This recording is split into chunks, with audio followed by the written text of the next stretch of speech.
Chapter 44. Ellie grew up in a honey pot. She was sent abroad after graduating from high school.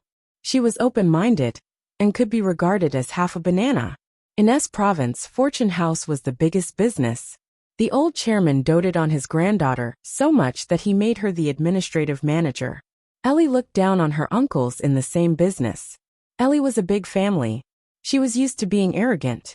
There was nothing she couldn't take. She used to be like this when she bought raw stones. She knew that Li Anping had a girlfriend, but she still went to provoke her. In fact, everyone had been secretly gritting their teeth for a long time, but they didn't show it. If the Burmese host didn't know that Ellie's Fortune House is one of the most powerful buyers, he would have given her a hard time. However, she doesn't realize it. She doesn't know that people are waiting for the day when Fortune House can't survive in her hands. She only thinks that everyone is afraid of her. That's why she issued the ridiculous ban last time. Even Lin Luoran can't stand it anymore. She wonders what is in Ellie's mind.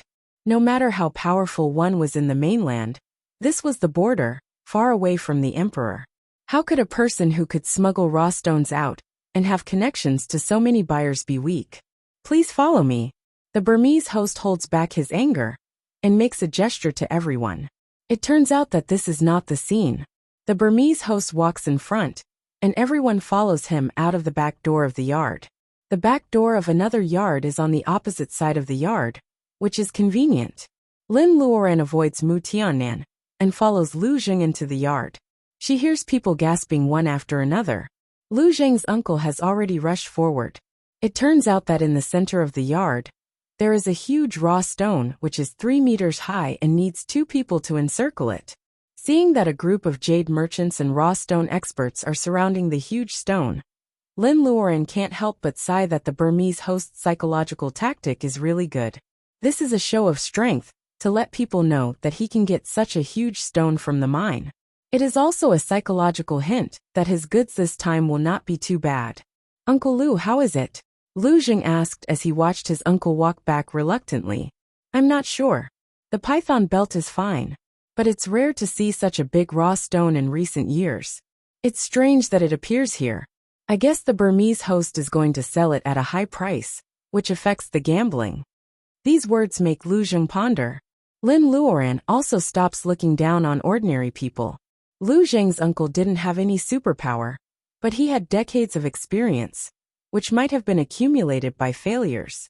What he said was not accurate, but it was not far from the truth. Therefore, people are attracted by the huge stone in front of them.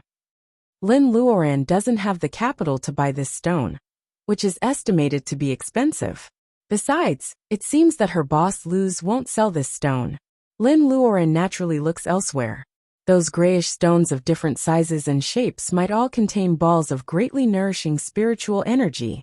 Thinking of this, Lin Luoran makes up her mind that she will try her best to touch all the stones in the yard. As for stone gambling, Lin Luoran decides to observe that foppish move first. It won't be too late to make a move when there is no danger. Lin Luoran makes up her mind and starts to walk around the material yard. She looks like she is strolling around, but in fact, she is absorbing the reiki of some raw stones that contain jade. Seeing that Lin Luoran is acting like an amateur, Lu Zheng's uncle is dissatisfied with her acting as a buyer. However, he can't speak ill of the younger generation, so he can only keep it in his heart. Lu Zheng just smiles and tells Lin Luoran some common methods of selecting raw stones from time to time. Lin Luoran is relieved to see that foppish Mu seems to be following Fatty Chui closely. With her bead's sensitivity to Reiki, if foppish Mu is also a cultivator, she can definitely sense the Reiki on him. Lin Luoran also notices that foppish Mu is following Fatty Chui closely. Does he suspect Fatty Chui after he bought the jade from Fatty Chui? How about it? Do you like any stone? Lu Zheng asks curiously when he sees that Lin Luoran is touching here and there, but she doesn't touch a stone. Lin Luoran smiles. Do you really believe in the goddess of luck? I only got 2 pieces of jade by luck. Do you really trust me to choose stones? Lu Zheng is non-committal. Raw stones are full of unknown variability. No matter how good a raw stone looks, it may be a piece of shit. Since it is called stone gambling, the word gambling means that it is indeed related to luck. Lin Luoran covers her mouth and points at a raw stone that is half the height of a person. She is ready to test Lu Zheng. President Lu, what if I say I want to buy this one? The raw stone looks bad. It is almost impossible for other experts to find jade in it. However, Lin Luoran has just checked it with her Reiki and knows that there is a medium-sized jade in it. Judging from the rolling mist, Lin Luoran knows that she will only make a profit if she buys it. Lu Zheng laughs. How can he not know that Lin Luoran is testing him? Without saying a word, he takes out his checkbook and is ready to negotiate with the Burmese man. The Burmese man has just told them the rules. This is the sale of raw stones. Except for the 3-meter-high stone, which needs 2 people to carry each other. The other stones will be auctioned openly. The price will be written down on a piece of paper, and the price will be announced at the end. The stone will belong to the one who offers the highest price. This kind of bidding without knowing the opponent's base price is really attractive. The Burmese man is so smart. Why is it 588,889? It is the first time for Lin Luoran to see this kind of secret bidding. She doesn't know why there is an extra 9 at the end. Lu Zheng doesn't laugh at Lin Luoran's lack of common sense. He explains patiently, there is no need to bid openly for secret bidding. The price must be capped. This is an unspoken rule to prevent others from taking the lead. This is the usual practice of Burmese public bidding. Many materials in the public bidding have been cut in half. It is easy to tell whether there is jade or not. At this time, people will bet on the color of the jade and whether the water will change. Everyone knows jade well, so it is inevitable that their prices will be similar. Capping the price is a way to figure out the opponent's mind. Lu Zheng goes to the Burmese man and hands in the piece of paper with the number and price of the raw stone. He comes back and says, Ms. Lin, do you believe my sincerity now? Lin Luoran blushes. Fortunately, she knows that there is jade in it. Otherwise, Lu Zheng's money will be wasted because of her narrow-mindedness. Chapter 45. Lu Zheng asks Bao Jia in detail and finds out that Lin Luoran used to be an ordinary citizen. The first time she got involved in stone gambling, after breaking up with her ex-boyfriend, was at Mr. Zhang's place. He remembers the day when she bought 4 raw stones for 2,000 yuan. 2 of the 3 stones were cut open on the spot, and there was jade in them. In other people's eyes, it may be a coincidence, or maybe even fatty chui, and the others don't know that the second stone was the only one that Lin Luoran took away from the scene and didn't cut open on the spot. If he didn't happen to go to the antique street to visit his friend, he wouldn't have seen Lin Luoran changing the watermelon stone and taking it to Fatty Chui's house. Lu Zheng looks at Lin Luoran, who is thinking seriously, and suddenly feels that his original idea is a bit mean. Why did he change his mind? Is it because when she met her ex-boyfriend, an alien fortune house for the first time, Lin Luoran's eyes trembled when she stood beside him and didn't turn around? Or is it because when he came out of Commander Qin's house that night, under the dim street light, he fell in love with her when the atmosphere was so harmonious that he couldn't be picky? What's more, when Mu Tianan provoked him that night, it's between me and her, and it has nothing to do with outsiders. Lu Zheng hated the word outsiders. Does he feel like he likes her? Lin Luoran lowers her head and thinks. Her porcelain-like skin is exposed. From the side, she has a beautiful nose, thick eyelashes, and smooth cheeks. It is almost a perfect side face. Lin Luoran is thinking about the pros and cons, so she doesn't notice Lu Zheng's meaningful look. The warm sunshine of Ruili shines on them through the green banana leaves. Lin Luoran is elegant and Lin Luoran is beautiful. They are like a perfect couple. Lianping is following Ellie. Seeing Lin Luoran and Lu Zheng standing side by side, he can't tell whether he is jealous or resentful. His eyes are like a poisonous snake spitting out its tongue in the dark. Wang Miaoyi walks over and laughs. Why are you hiding here? Why don't you go and see that huge stone? Many people want to buy it, but they can't afford the price. On the surface, he is smiling boldly, but when he comes closer, he lowers his voice with his back to them. Are you guys trying to buy the stone number 163?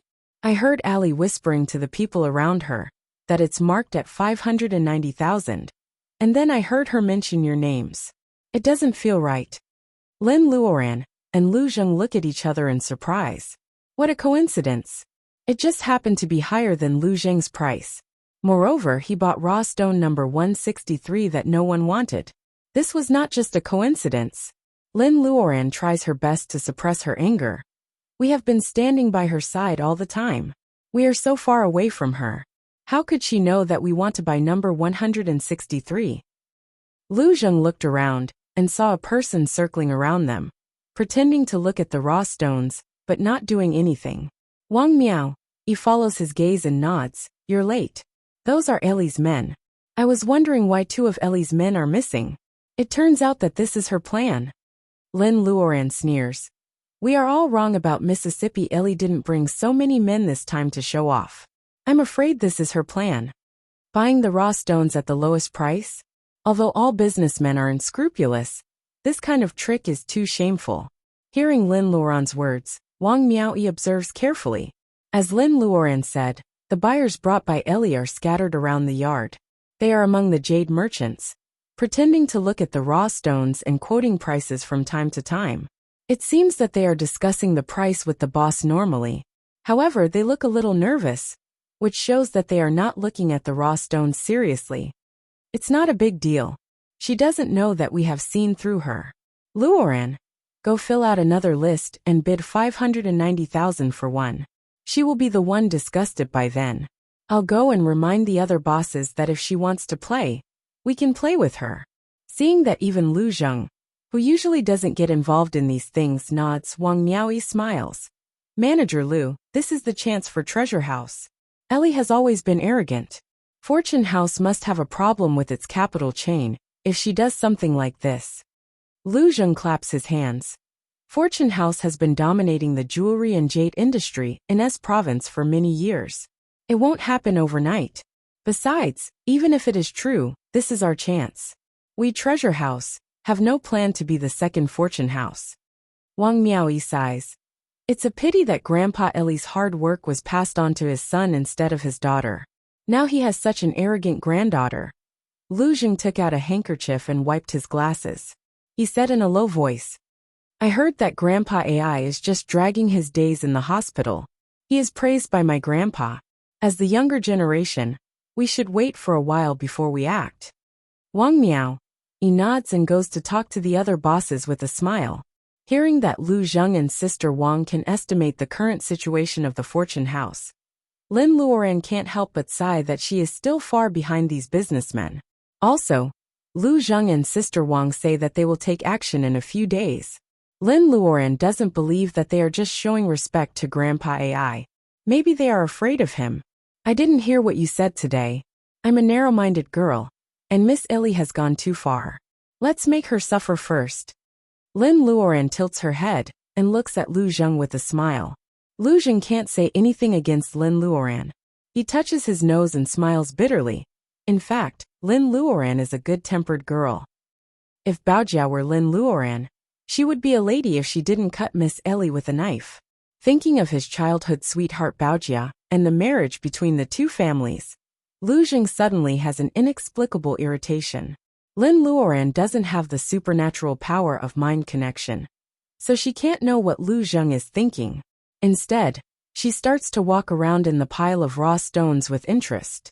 This stone is good. The starting price is only 800,000 yuan. There is green in it, and the fog is not so strong. Lin Luoran guesses that the quality of the stone is not very good. After cutting it, she can still make a profit. Lin Luoran can roughly judge the quality of the jade according to the intensity of the reiki. However, she can't see the color that affects the final price. Therefore, she is not sure that every stone will make a profit, especially the ambiguous ones. Looking at Ellie's men who are eavesdropping, Lin Luoran comes up with an idea. She raises her voice and says, Mr. Lu. As expected, those men start to pay attention to the conversation between Lin Luoran and Lu Zheng.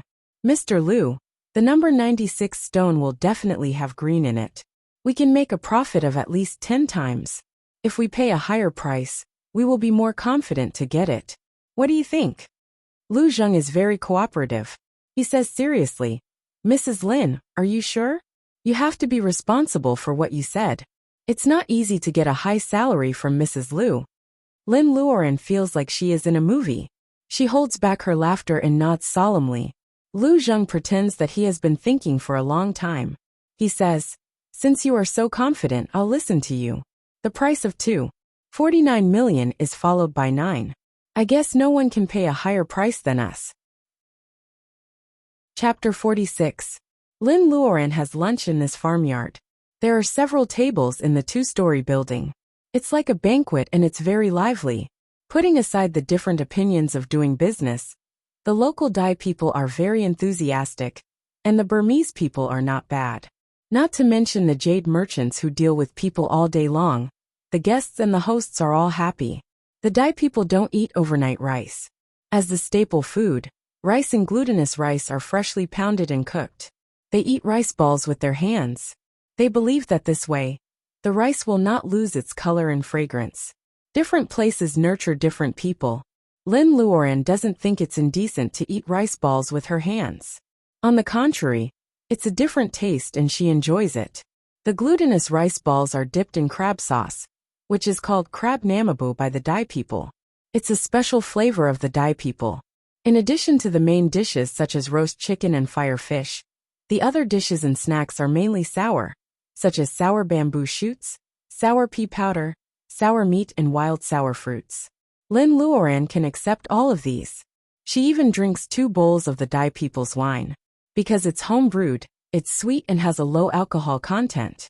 The only thing that she can't accept are the plates of local snacks, including cicadas, bamboo worms, spiders, field turtles and ant eggs. Lin Luoren is scared.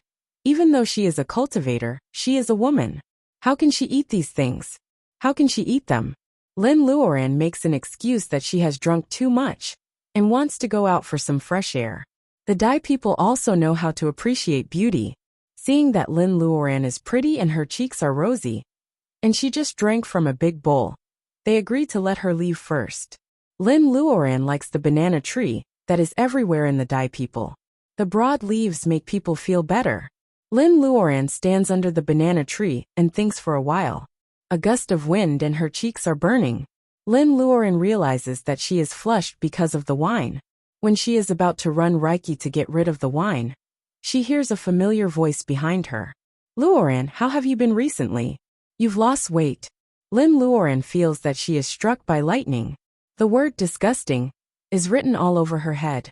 She turns around and sees Li Onping pretending to be an artistic young man who thinks he is extraordinarily handsome.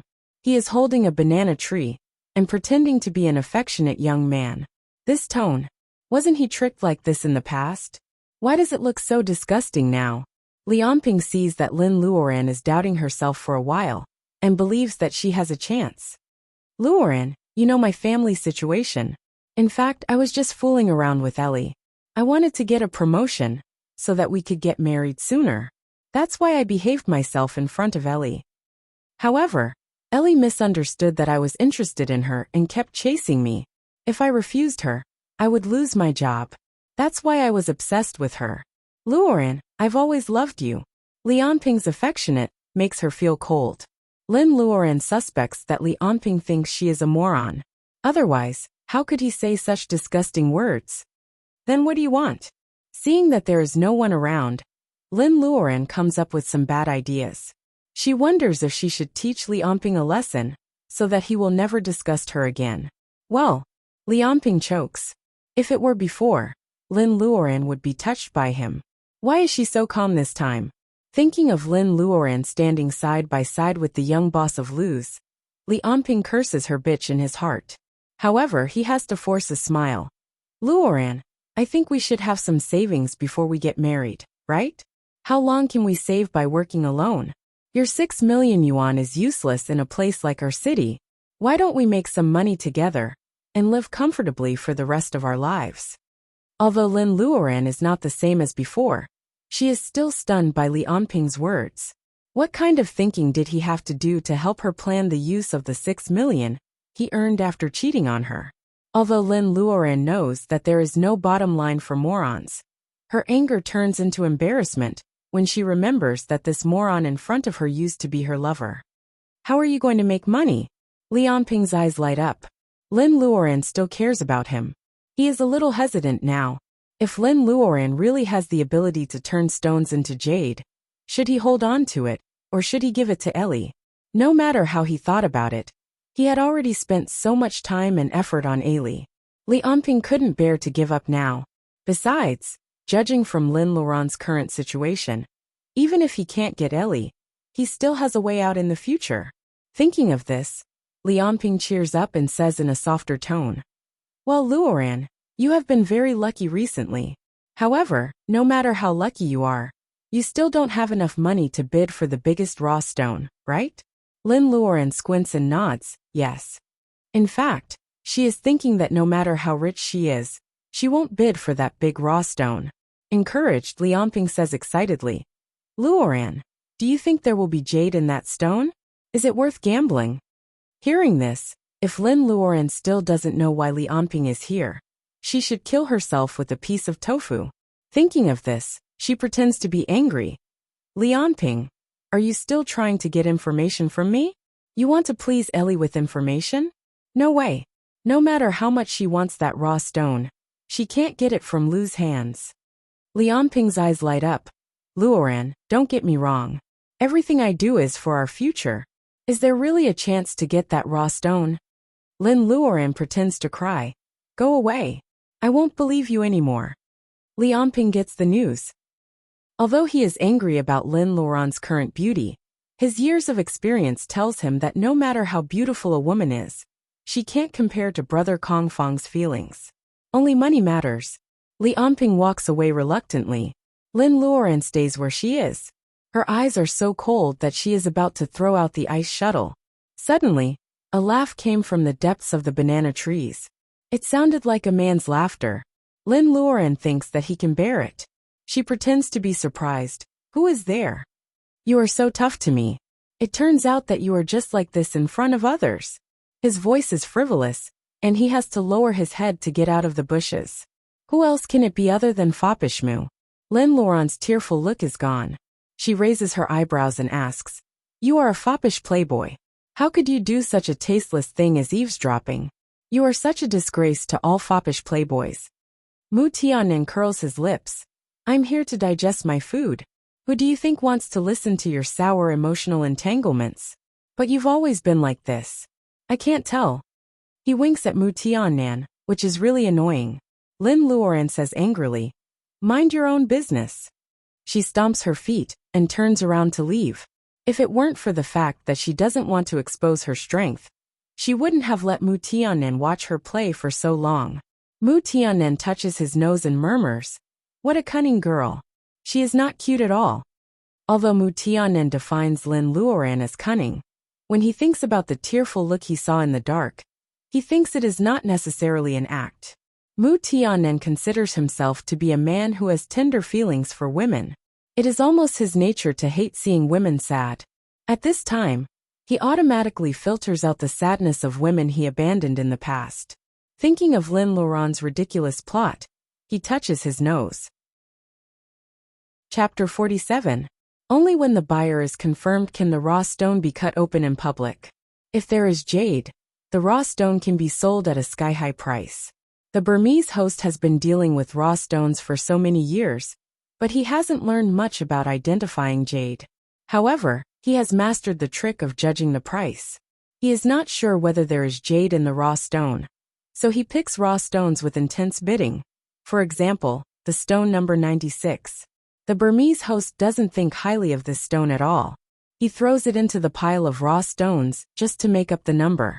The base price is 800,000 yuan, but someone offers 5 million yuan. The Burmese host feels that he is either hallucinating or these mainlanders are crazy. The number 5 million yuan is strange. Except for the Burmese host and Ellie. All the mainlanders laugh when the Burmese host announces that the stone belongs to Ellie. Ellie doesn't know why they are laughing. She asks Li Anping in a low voice, and understands the meaning of the number 250. Of course, Ellie has to vent her dissatisfaction. Li Anping is used to it, and a few more bruises appear on his arm. The Burmese host asks Ellie if she wants to cut the stone. Ellie thinks that she has been fooled, Maybe Lu Zheng has seen through her trick of sending someone to listen to the price. Otherwise, how could they get such a number? They must have done it on purpose. However, Ellie is in a dilemma. Many people are staring at her, waiting to see her make a fool of herself. If she doesn't dare to cut the stone in public, it will seem that Fortune House is timid. Cut it, of course not. Cut it right now. The Burmese host asks someone to put number 96 on the cutting machine, and asks Ellie how to cut it. Ellie now feels that the think tank she brought here are all useless, so she tells the Burmese host to cut it as she pleases. The Burmese host has been unhappy with her disrespect for a long time. Hearing that she can cut it as she pleases, he doesn't hesitate and asks someone to cut it in the middle. Number 96 is cut in half. There is jade in the 250. It is Wang Miao, who exclaims with her hands covering her mouth. Her eyes are wide open as if she is very surprised. She says there is jade in the stone, but she adds 250, which makes Ellie feel unhappy. Ellie cranes her neck to take a look. There is a touch of green in the middle of the raw stone. There are 2 large cuts, and both sides of the raw stone have jade. Ellie takes a look at the color, and decides that she has made a profit this time. She pretends that she didn't hear Wang Miao's words. An idiot actually cut out a glutinous seed. This is too shocking. Lin Luoran also knows the speaker. He is the guy from Guangzhou whom she met at Mr. Zhang's place last time. He is obviously praising her, but his Mandarin with a Guangzhou accent sounds weird. Compared with Wang Miao, who wants to keep Ellie alive to get even with her in the future, and the Cantonese guy, Fatty Chui has no scruples at all. I'd rather buy a piece of jade than a piece of jade. If I cut the jade in the middle, there will be no good jade. That's what Miss Ellie said last time. Last time when Lin Luoran cut the stone in Mr. Zhang's shop, Ellie did say something like this. She doesn't expect that Fatty Chui still remembers it. She glares at Fatty Chui fiercely. Then she is pissed off by Fatty Chui's wretched look. Before the 2 Buddhas come out of their bodies, she quickly withdraws her gaze and says to the crowd, even if the green is 1 inch deeper, it will still be a big profit. Is there anyone who wants to buy this stone? It is Ellie who wants to bid. It seems that she is really scared by Fatty Chui's words. For one thing, an idiot is too unlucky. For another, Ellie's previous act of inquiring about the price has been known by other businessmen. Besides, after Fatty Chui's words, everyone can't help but take a closer look. No one wants to take this hot potato, so they all shake their heads and don't bid. Only a boss from Fujian province doesn't know what the little boss of Fortune House has done. He tries to bid 500,000. However, Ellie stares at him and he stops talking. He retreats into the crowd and doesn't speak anymore. A bunch of ignorant people. Ellie curses in a low voice and asks the Burmese man to cut all the raw stone open. Lu Zheng looks at Lin Luoran, who has been smirking, and says in a low voice, "Do you want us to buy it at a lower price?" Lin Luoran shakes her head. Others don't know the condition of the raw stone, so they don't buy it, let alone Lin Luoran, who knows the condition of the stone. Ellie's cut is really wrong. Lin Luoran thinks of the inconspicuous stones she has seen before, and wonders if anyone has bought them. She really hopes that Ellie's raw stone, which is worth 250, can be cut out soon. Lin Luoran looks around, and happens to see Fopishmu. Fopishmu gives her a creepy smile, which makes Lin Luoran dare not to look at him anymore. She can only concentrate on learning some common knowledge about raw stone identification from Lu Zheng. Anyway, Lin Luoran has already made a lot of Reiki on this trip. She doesn't need to care about anything else. She can cheat Ellie and make the couple suffer. If things don't work out, she won't lose anything. Why not? The 2 of them are chatting.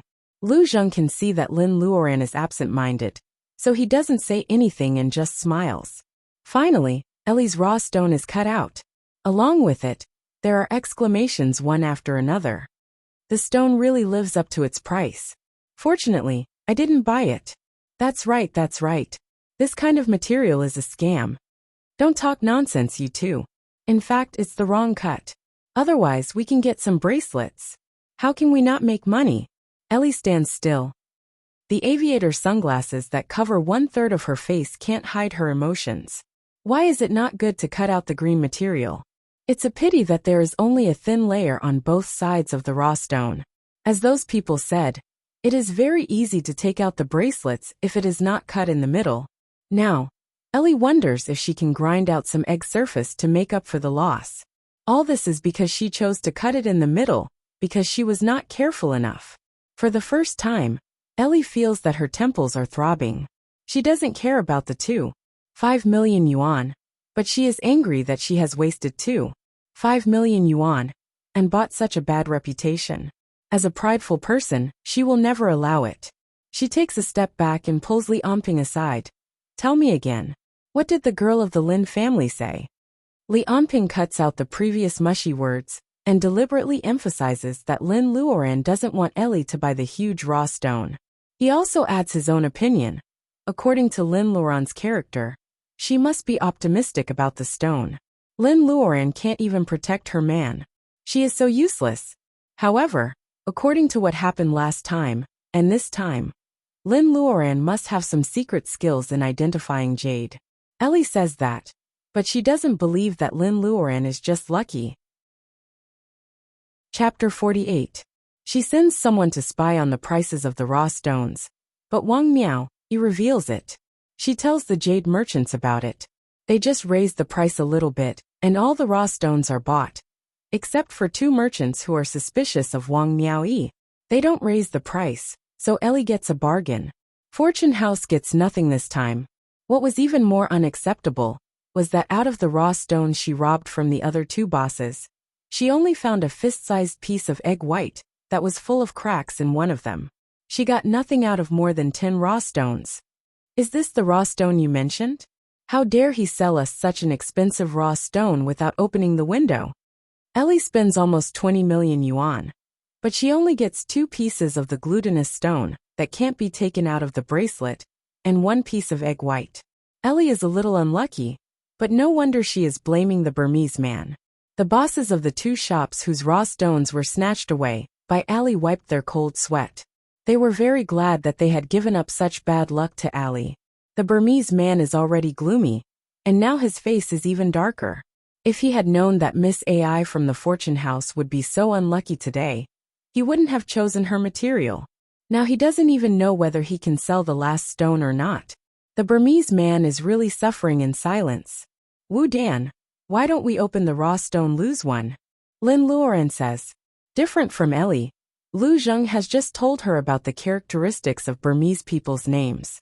She knows that this Burmese man is much older than her, and he is able to smuggle raw stones out, so he must have a high status in Burma. Therefore, Lin Luoran doesn't feel bad adding the word Wu in front of Dan. Burmese people have no surnames. Before a Burmese man becomes an adult, he usually adds the word Mao in front of his name to show his modesty. Sometimes, to show intimacy, the elders add the word Mao in front of the name of a man who is younger than them. People add the word brother in front of the name of a man who is of the same generation or younger than them. For example, a Burmese couple named their son Kyo Win.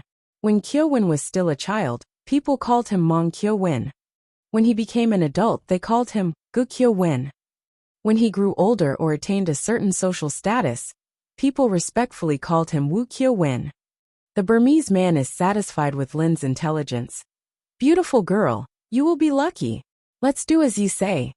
Number 163, bought by Lu's treasure house. The price is 590,000 yuan. Start cutting the raw stone. The Burmese host shouts while his men carry the raw stone onto the cutting machine. This material is too ordinary. How could there be jade in it?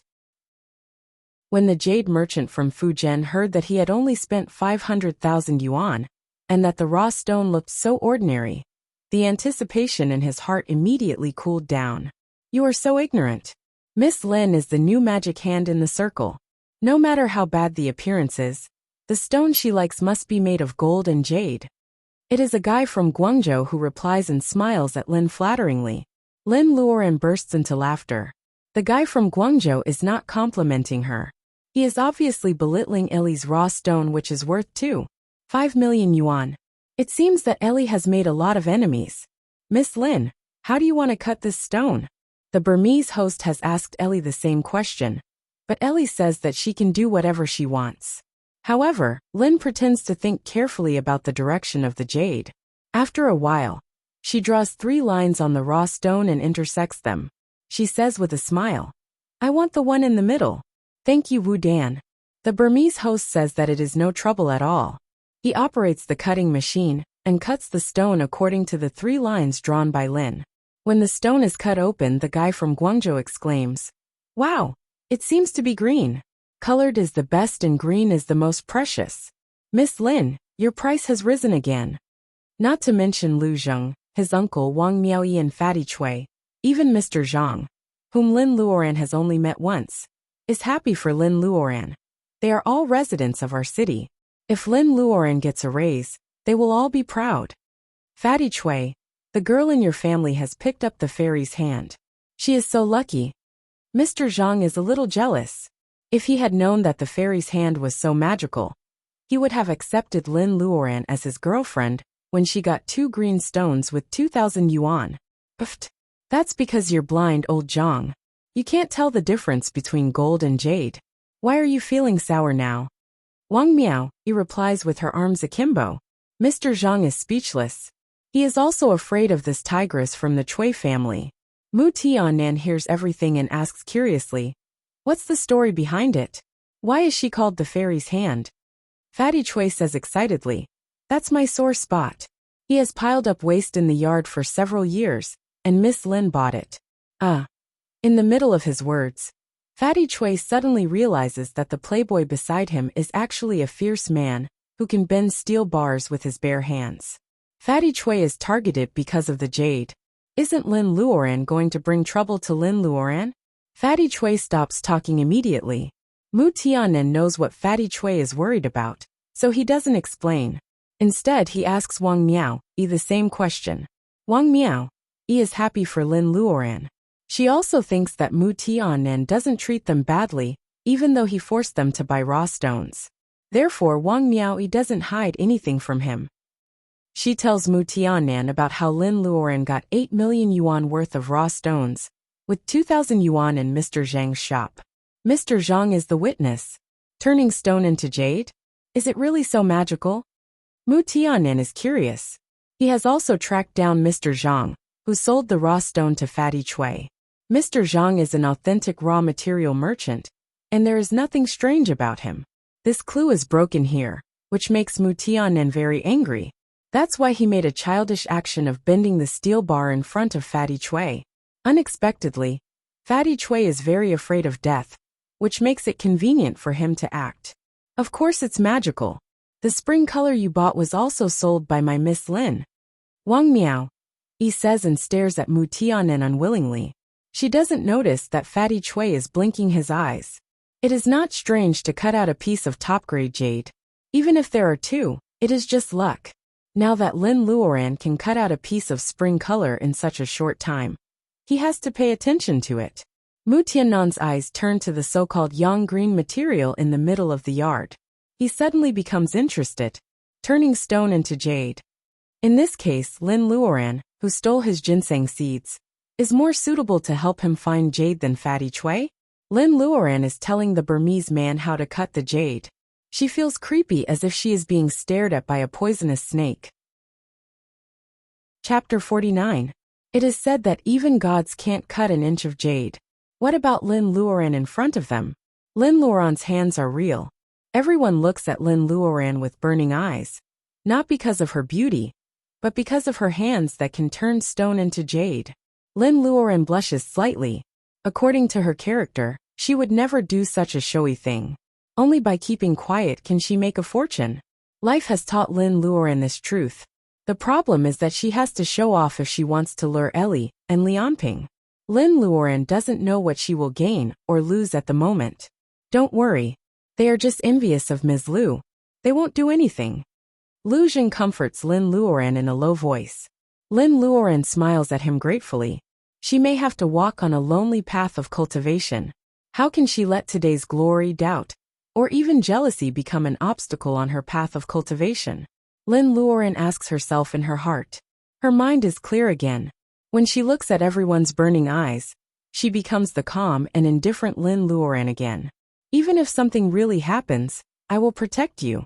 This was what Lu Zheng really wanted to say, but he just couldn't say it. Seeing that Lin Luoren looks calm, he is relieved. Not to mention that Lu Zheng's uncle now approves of Lu Zheng's sharp eyes. Even the Burmese man who has been in this business for so many years has sold at least 9,000 raw stones. It is the first time for him to see such a situation. This girl, she is so lucky. Fortunately, he didn't offend her. Otherwise, he would be so regretful. People in this business are all superstitious. The Burmese man feels lucky. Ladies and gentlemen, we have come from afar, and it's getting late. What do you think? Is it necessary for us to continue cutting stones? Why don't we take advantage of Miss Lin's good luck and sell the most important stone as well? Everyone cheers. They all like to hear such happy words. Lin Luoren's continuous cutting of several stones has green, which greatly dispels Ellie's bad luck. The Burmese man is also relieved. If Ellie's bad luck affects the auction of the most important stone, he will be heartbroken. The bigger the stone is, the harder it is to smuggle it. It is not hard to imagine how much effort the Burmese man has put in to make this 3-meter-high stone. Wu Dan, you haven't put a price on this stone. Can you tell us the base price now? The jade merchant from Fujian says. According to the Burmese man, all the stones here are from the old pit. With so many experts here, the Burmese man doesn't dare to lie. Although not all of the stones have green, the ones with green are worth a lot, which is in line with the characteristics of the stones from the old pit. In comparison, everyone was looking forward to the huge stone in front of them. At the very least, they might not be able to buy such a huge stone again in their lifetime. Hearing someone asking for a price, the Burmese host mysteriously sticks out one finger to show the price. Fatty Chui is the first to jump up. Why don't you just rob a bank? The base price is 100 million. Do you still want people to bid? Of Wu. 1 million. Everyone in the room is in an uproar. If the starting price is 100 million yuan, only those powerful companies will bid for it. However, the Burmese man starts the bidding at 1 million yuan. Obviously, he is trying to raise the price by stirring things up. Lu Zheng whispered, "When do we make our move?" Lin Luoren shakes her head. "Let's see what happens first. Don't scare her away." Hearing that the starting price was 1 million yuan, Ellie sneered and shouted out, 10 million yuan first. She jumped 10 times in a row, stopping many people from bidding before they could even open their mouths.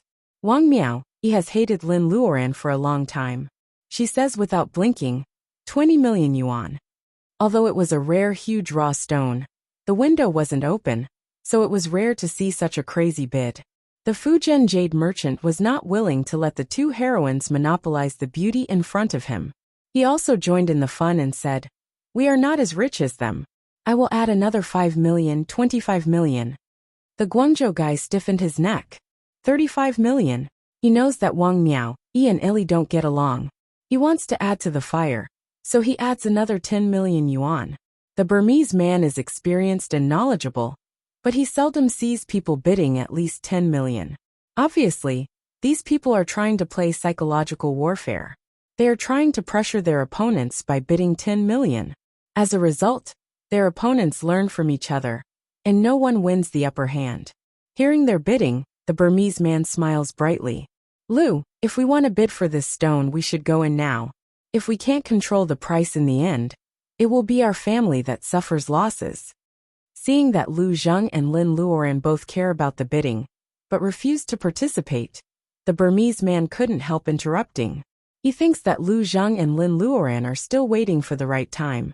Lin Luoren doesn't know what to say. Lu Zheng explains calmly, "Uncle, look at the atmosphere in the room. The Lu family can't control the price. Let's wait a little longer." No one can see Ellie's eyes through the aviators. Hearing that the price of this raw stone is at least 10 million yuan, she is not angry. Instead, she says happily, 50 million yuan. 50 million yuan.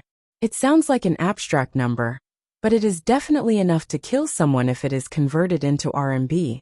Li Anping knew that Ali's family was rich, but he didn't imagine that they were rich to this extent. 50 million yuan was spent without even blinking. Thinking of the scene of the two of them together, Li Onping felt a little resentful towards Ali for being too stingy. Li Onping is imagining things. Suddenly, Ellie pulls him and asks, "Didn't you say that the girl of the Lin family is interested in this stone? Why don't I see the Lu family? Could it be that the two of you colluded to set a trap for me?" Li Onping's words make him break out in a cold sweat. If Lin Luoran is lying, he can't bear the responsibility of losing 50 million yuan, even if he has to sell his meat. How dare he deny it? He can only show his loyalty and call her honey many times to dispel Ellie's suspicion. "Humph, I don't think you have the guts." Wang Miao, he adds another 10 million yuan. When the price is transferred back to Ellie, the price has risen to 90 million yuan. That is almost an 8-figure sum of money. The weather in Ruili is cool, and the temperature is pleasant in winter. However, Li Onping feels that his back is completely wet with sweat. Chapter 50. Everyone on the scene gasps and exclaims. Ellie is the first one who can't accept it. "Do you have 100 million yuan? How dare you bid randomly? Don't you know the rules?" In the beginning, Lin Luoran has been bidding for a long time. When the price reaches 90 million yuan and Fortune House is determined to get the raw stone, Lin Luoran suddenly jumps out and bids a round number of 100 million. Lin Luoran is deliberately going against Fortune House. Lu Zheng is about to say something when Mu Tiannan, who has been watching the drama for a long time, laughs and says, "You are funny. Since she dares to bid 100 million yuan, she certainly can afford it. Even if she can't, I can lend it to her today." Since you know Lin Luoran, you are also poor. You have no evidence. Why should I believe you? Even Fatty Chui who brought Mu Tiannan here doesn't know his background, let alone Ellie. Of course, Fatty Chui knows that Mu Tiannan is powerful and rich. Mu Tiannan doesn't care. He takes out an inconspicuous bank card and asks the Burmese man to check it. Fortunately, Mu Tiannan is not shameless. He doesn't shout that this is a gold card from a certain bank, and the overdraft limit is XXXX like in novels. Ellie sneers with her hands crossed. If he can't find it now, shall we wait for his whole life? Mu Tiannan pats on Fatty Chui's shoulder. "Mr. Chui can also lend me 100 million yuan. Right, Mr. Chui?" Mu Tiannan emphasizes the word Mr. Chui. What can Fatty Chui do? Thinking that Mu Tiannan's hand that can bend steel bars is on his shoulder, and he is so close to Wang Miao, Fatty Chui says bitterly, "Of course.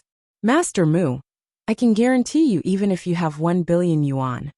Mu Tiannan smiles proudly and looks at Lin Luoran. He finds that Lin Luoran doesn't even look at him. Instead, she is whispering to Lu Zheng, the young master of Lu's family. "Well, I do a good deed every day, but you treat me like a donkey." Lin Luoran is wronged. According to the unpleasant encounters between them, Lin Luoran will never believe that Mu Tiannan is helping her. Of course, she thinks that foppish Mu is having a stroke. She doesn't know what he is up to. Lu Zheng raises his head and says calmly, "Miss AI, you are too impatient. Lin Luoran is now the buyer of Lu's company. The price she offers is naturally the company's." "Haha, then there's no problem. Let's continue. Does Miss AI still want to continue bidding?"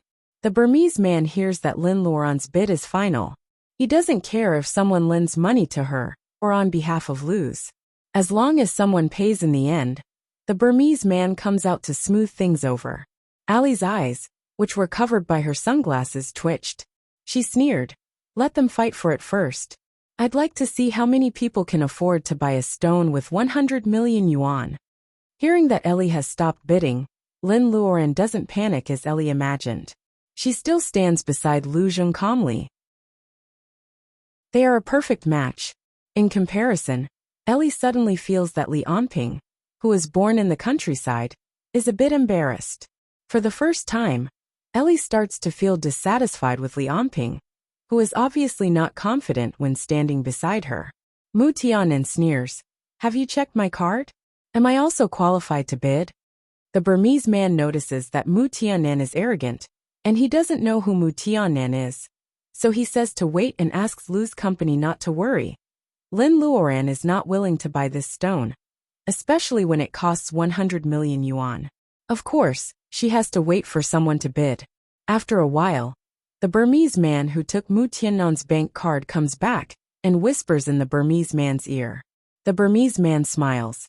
Mr. Mu, of course you are qualified to bid. You can start now.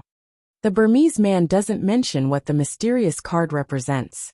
Later, it becomes a mystery in everyone's mind. 100 million and 1 yuan. What do you think? Mu Tianan adds 1 yuan as if it's child's play. Everyone starts to jeer. Obviously, Mu Tianan is going against Lu's company. How can he add 1 yuan like this? Even Ali could not help but laugh out loud. She had thought that this Cheng Yaojin would appear out of nowhere, but it seemed that even the heavens were on her side. This Cheng Yaojin had actually changed direction. Wang Miaoyi sneers. It's not a big deal to bully a girl. I'll add 10 million yuan. 110 million yuan. Even if it was a common material, it wouldn't be so expensive. Was this boulder really worth that much? Hey, is Wang Miaoyi crazy? Why is she joining in? The Cantonese man pokes Fatty Chui and asks in a low voice. Except for big companies like Fortune House and Treasure House, such a high bidding price was not something that a mid-level jade merchant like them could afford. 100 million yuan may not be a lot for jade. However, for a jade boss, if he fails, he will lose all his working capital. Fatty Chui glances at Mu Tiannan. The fat on his neck is shaking. He grits his teeth and says, she is crazy. How can I not be with her? I'll just rob the east wall to pay the west wall. What else can I do? The Cantonese man is in awe. He pats Fatty Chui's shoulder and says, Fatty, you're great. I didn't lose for nothing. Fatty Chui looks at his rival in love for more than 20 years and says, what do you mean you didn't lose for nothing? Don't flatter yourself. You've never won against your brother Chui. The Cantonese man leaves dejectedly. Before Fatty Chui can be proud for 2 seconds, Mu Tiannan's cold voice comes. Well done, Fatty. I didn't know you were a Casanova. Fatty Chui looks around to make sure no one is around. He lowers his voice and says, Master Mu, you should stop now. I really don't know what kind of Reiki you have. If you dare to hurt my wife, I won't let you go even if you become a ghost. Mu Tianan looks indifferent at first. Then he says to Fatty Chui seriously, Fatty, I have good news for you. Fatty Chui stares at him suspiciously. He doesn't know what Master Mu is going to do. What do you want? Mu Tianan shrugs. I just want to tell you that from today on you are free. I won't follow you anymore. Really? Fatty Chui blinks and rubs his thick fingers. He can't believe it. Yes, of course. Mu Tianan nods solemnly because he has changed his target. Hearing that the price is gradually raised to 120 million yuan, Mu Tianan touches his nose and adds another piece. Ellie looks at him with contempt, but he still ignores Lin Luoran. Looking at Lin Luoran standing beside the man with glasses who pretends to be gentle, Mu Tianan will never admit that he is inexplicably jealous at this moment. Chapter 51. Lin Luoran is not an ignorant girl. First of all, this raw stone is huge. Unless the owner is extremely unlucky, there must be something valuable in it. Second, the raw stone is black, which means that there is a high possibility of green. Third, Fortune House is short of supplies. The internal problem is even more serious than what Lu Zheng and Wang Miaoyi have expected. Ellie has been wearing sunglasses today because she doesn't want others to see anything wrong with her eyes. Who knows that Ellie, who is usually arrogant, can't sleep all night last night and has dark circles under her eyes today? Who would know that every time she made a bold bid, her palms were sweating? Why do you people have to go against me? Ellie clenches her hands and thinks bitterly. She has completely forgotten who provoked her first. 150 million. Hearing Mu Tianan raising the price one by one, Ellie can't stand it anymore. She directly raises the price to a new height. Fortune House is determined to get this raw stone. Lin Luoran and Lu Zheng look at each other. They both know that Ellie means quit while you're ahead. If Ellie keeps raising the price, she may really give up. In that case, Lu's mother will have to buy such a big raw stone. As for Mu Tianan, he is just trying to drive up the price with the idea of doing a good deed every day. Wang Miaoyi simply hates Mu Tianan. Since Lin Luoran stopped bidding, the two of them have stopped bidding as a chain reaction. The Burmese man asks in a loud and slow voice, 150 million going twice. Is there anyone else who wants to bid? If no one bids, this raw stone, which is being fought over by several big companies, will fall into the hands of Miss Ellie of Fortune House. Not everyone had the courage to spend 150 million to buy a stone. Those who had the strength did not compete, and the small fries could only watch from the sidelines. At this moment, there is a strange silence for a few seconds. Haha, 150 million going thrice. Miss Ellie, congratulations. You are the owner of stone number 1. The Burmese man is already surprised that the stone is sold at 150 million. He is satisfied with it. Together with other raw stones, he has made a lot of money this time. Lin Luoran sighs in a low voice. Miss AI is really rich. She spent 150 million on such a stone. Lu Jing asked curiously, why? Does our immortal hand believe that Ali will definitely suffer a loss this time?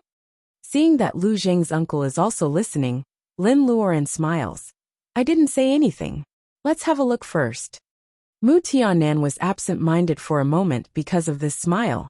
He suddenly turned his head and said, Miss AI, we can't compete with you for the raw stone. Why don't we open it for everyone to see?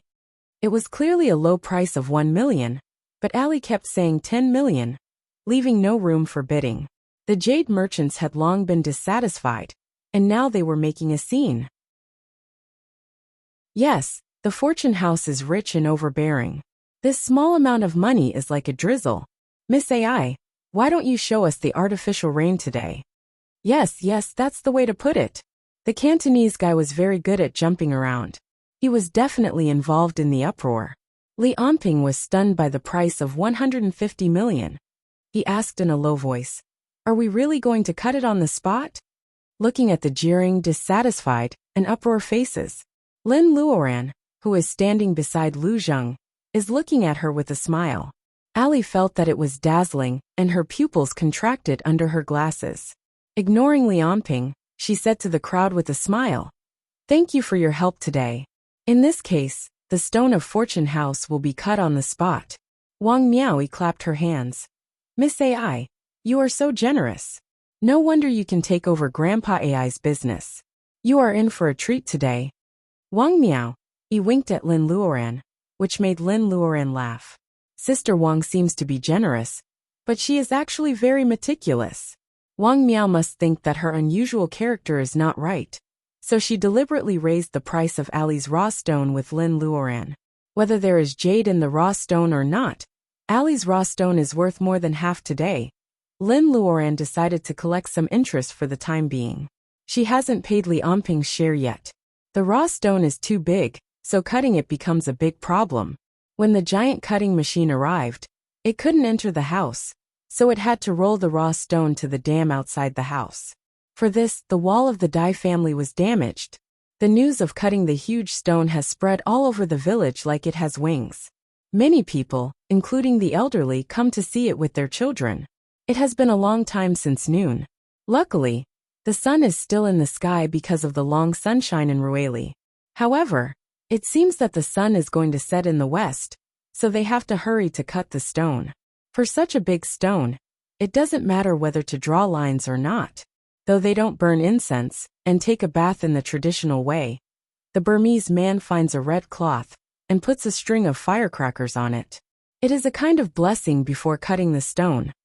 Miss, we'd better ship it back to the old masters to study it. Not to mention others. Even the purchasing group brought by Ellie feels a little diffident at the sight of the raw stones they have bought with such a huge amount of money. They suggest that the stones should be transported back to S province and studied how to cut them after the experienced masters have seen them. This time, Ali and her purchasing group have ulterior motives. The old masters are the best in the industry, and they value their reputation more than their lives. They don't want to disgrace themselves with the new owner. Therefore, Ali is very dissatisfied with them. Hearing that they will ship the stone back to the old masters to cut it, Ali's hesitation disappears. Cut it. Now. Since his master insists on cutting the stone now, the Burmese man has no choice but to wave his skinny arm and instruct his men to cut the stone from the outside. Wang Miao, he approaches Lin Luoran and chuckles. Luoran, did you discuss this with Mr. Lu on purpose? How dare Wang Miao, Yi discussed this with Lu Zheng. Wang Miao. Yi just takes advantage of Lu Zheng's trust, so that Wang Miao Yi can bid for the stone on behalf of the Lu family. Hearing Wang Miao's question, Lin Luoran has to change the topic. What do you mean? I only know that if I were Miss Ally, I wouldn't cut the stone in front of so many people. Wang Miaoyi pats Lin Luoran's shoulder. Ally is a typical rich woman. 150 million yuan is nothing to her. Cutting the stone is like playing a game to her. Wang Miaoyi is obviously being sarcastic. Lin Luoran doesn't want Ally to have jade inside the stone either. She asks, Luoran, what do you think about this stone? Lin Luoran's eyes become unfocused at this moment. She feels that it is not challenging for a cultivator to argue with a mortal like Ally. After a while, Lin Luoran hears Wang Miaoyi's question. Looking at the roaring machines, Lin Luoran and the others are curious about the result of the stone cutting. Lin Luoran whispers 2 words that only she can hear, which decides the result of Ally's stone cutting. Chapter 52. For example, when you are a teenager, you are going to confess your love to the school hunk that you have a crush on for a long time. However, not only is he not accepted, but he is also humiliated by the school hunk in public. That is a shame. For example, the vixen who stole your boyfriend is prettier and richer than you. You don't know what you are capable of, and you still pester her. Of course, compared with the former, the more shameful thing is that the old woman who stole your boyfriend suddenly appears in front of you with a new face. She is prettier and more capable than you. She can suppress you in the field that you are good at. When you see the regret in your boyfriend's eyes, you feel that if you nod, he will shamelessly run back to you. This is the situation that Ellie is in now. Lin Luoran used to be a poor working girl, but now she has the support of the young master of Lu's company. What's more, Master Mu is willing to lend her 100 million yuan. Both of them are better looking than Lianping. They are born into a better family and have a better future than Lianping. Ellie doesn't love Lianping very much, but now she hates him more. This is why women are weird. She doesn't think about what she has done. Instead, she blames Lin Luoran for everything. She wants to surpass Lin Luoran, so she has to buy the raw stone. Listening to the hissing sound of the cutting machine and watching the stone dust flying everywhere, Ally was no longer in the mood to complain about the flying dust at the stone cutting site. Her palms were already sweaty, and she felt that she had never been so nervous since she was a child. In the buzzing sound of the cutting machine, Lu Zheng raises his voice and asks Lin Luoran, "What's wrong? Don't you want to pick some yourself?" Lin Luoran shakes her head. When this big stone is cut, all the raw stones will be auctioned off. The Burmese people won't ship those stones back, will they?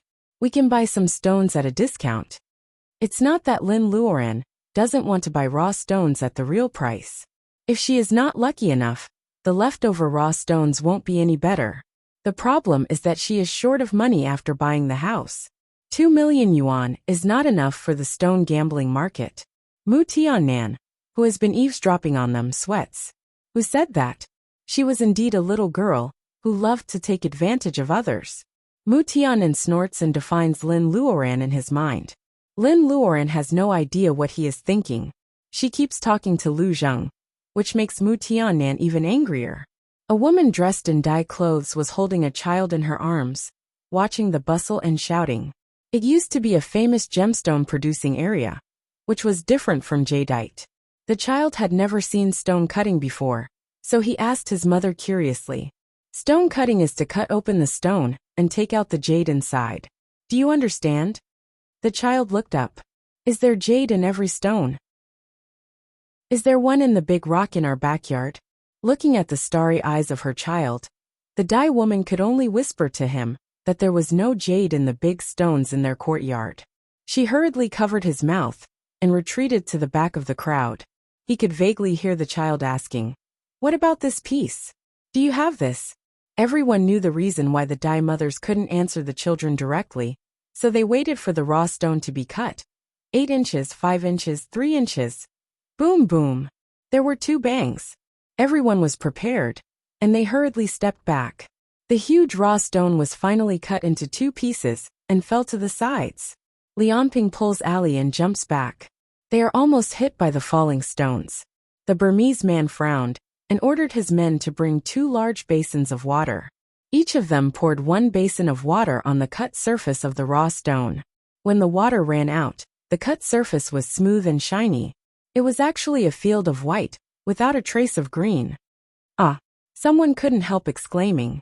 He couldn't believe that the raw stone, which was favored by many buyers, fought for by several big companies and finally sold at a sky-high price of 155 million yuan, turned out to be white after the cut surface was cut. The Burmese man couldn't accept the fact that he had already sold the raw stone. All the people present, both experts and laymen, felt sorry for the loss, not to mention the current owner of the raw stone, Ellie. Looking at the 2 cut surfaces of white mixed with black cotton, Ellie staggered. She wanted to grab Li Amping, but the latter's legs were even weaker than hers. He had fanned the flames and made Ellie believe that there would be green in the raw stone. Even 10 Li Ampings couldn't afford the 150 million yuan they spent. Cut. Let's see what we can see this way. 150 million yuan, not 150 yuan. Even Ellie, a rich girl who grew up in a jade family, couldn't accept it calmly. She took off her sunglasses, revealing the dark circles under her eyes that even heavy makeup couldn't hide. Her curly hair, which used to be very charming, was now messed up by the wind. She looked indescribably haggard. The Burmese man looked at the cut surface and said awkwardly, "Mississippi Ellie, I can't find any green in the raw stone. How can I cut it?" Ellie sneered. "You can sell the raw stone, but you can't cut it. Just do it yourself." Ellie's cold and arrogant attitude made everyone present shake their heads. There was a winner and a loser in stone gambling, so Ellie had to be cautious. She should have expected this result when she doubled the amount of 155 million yuan.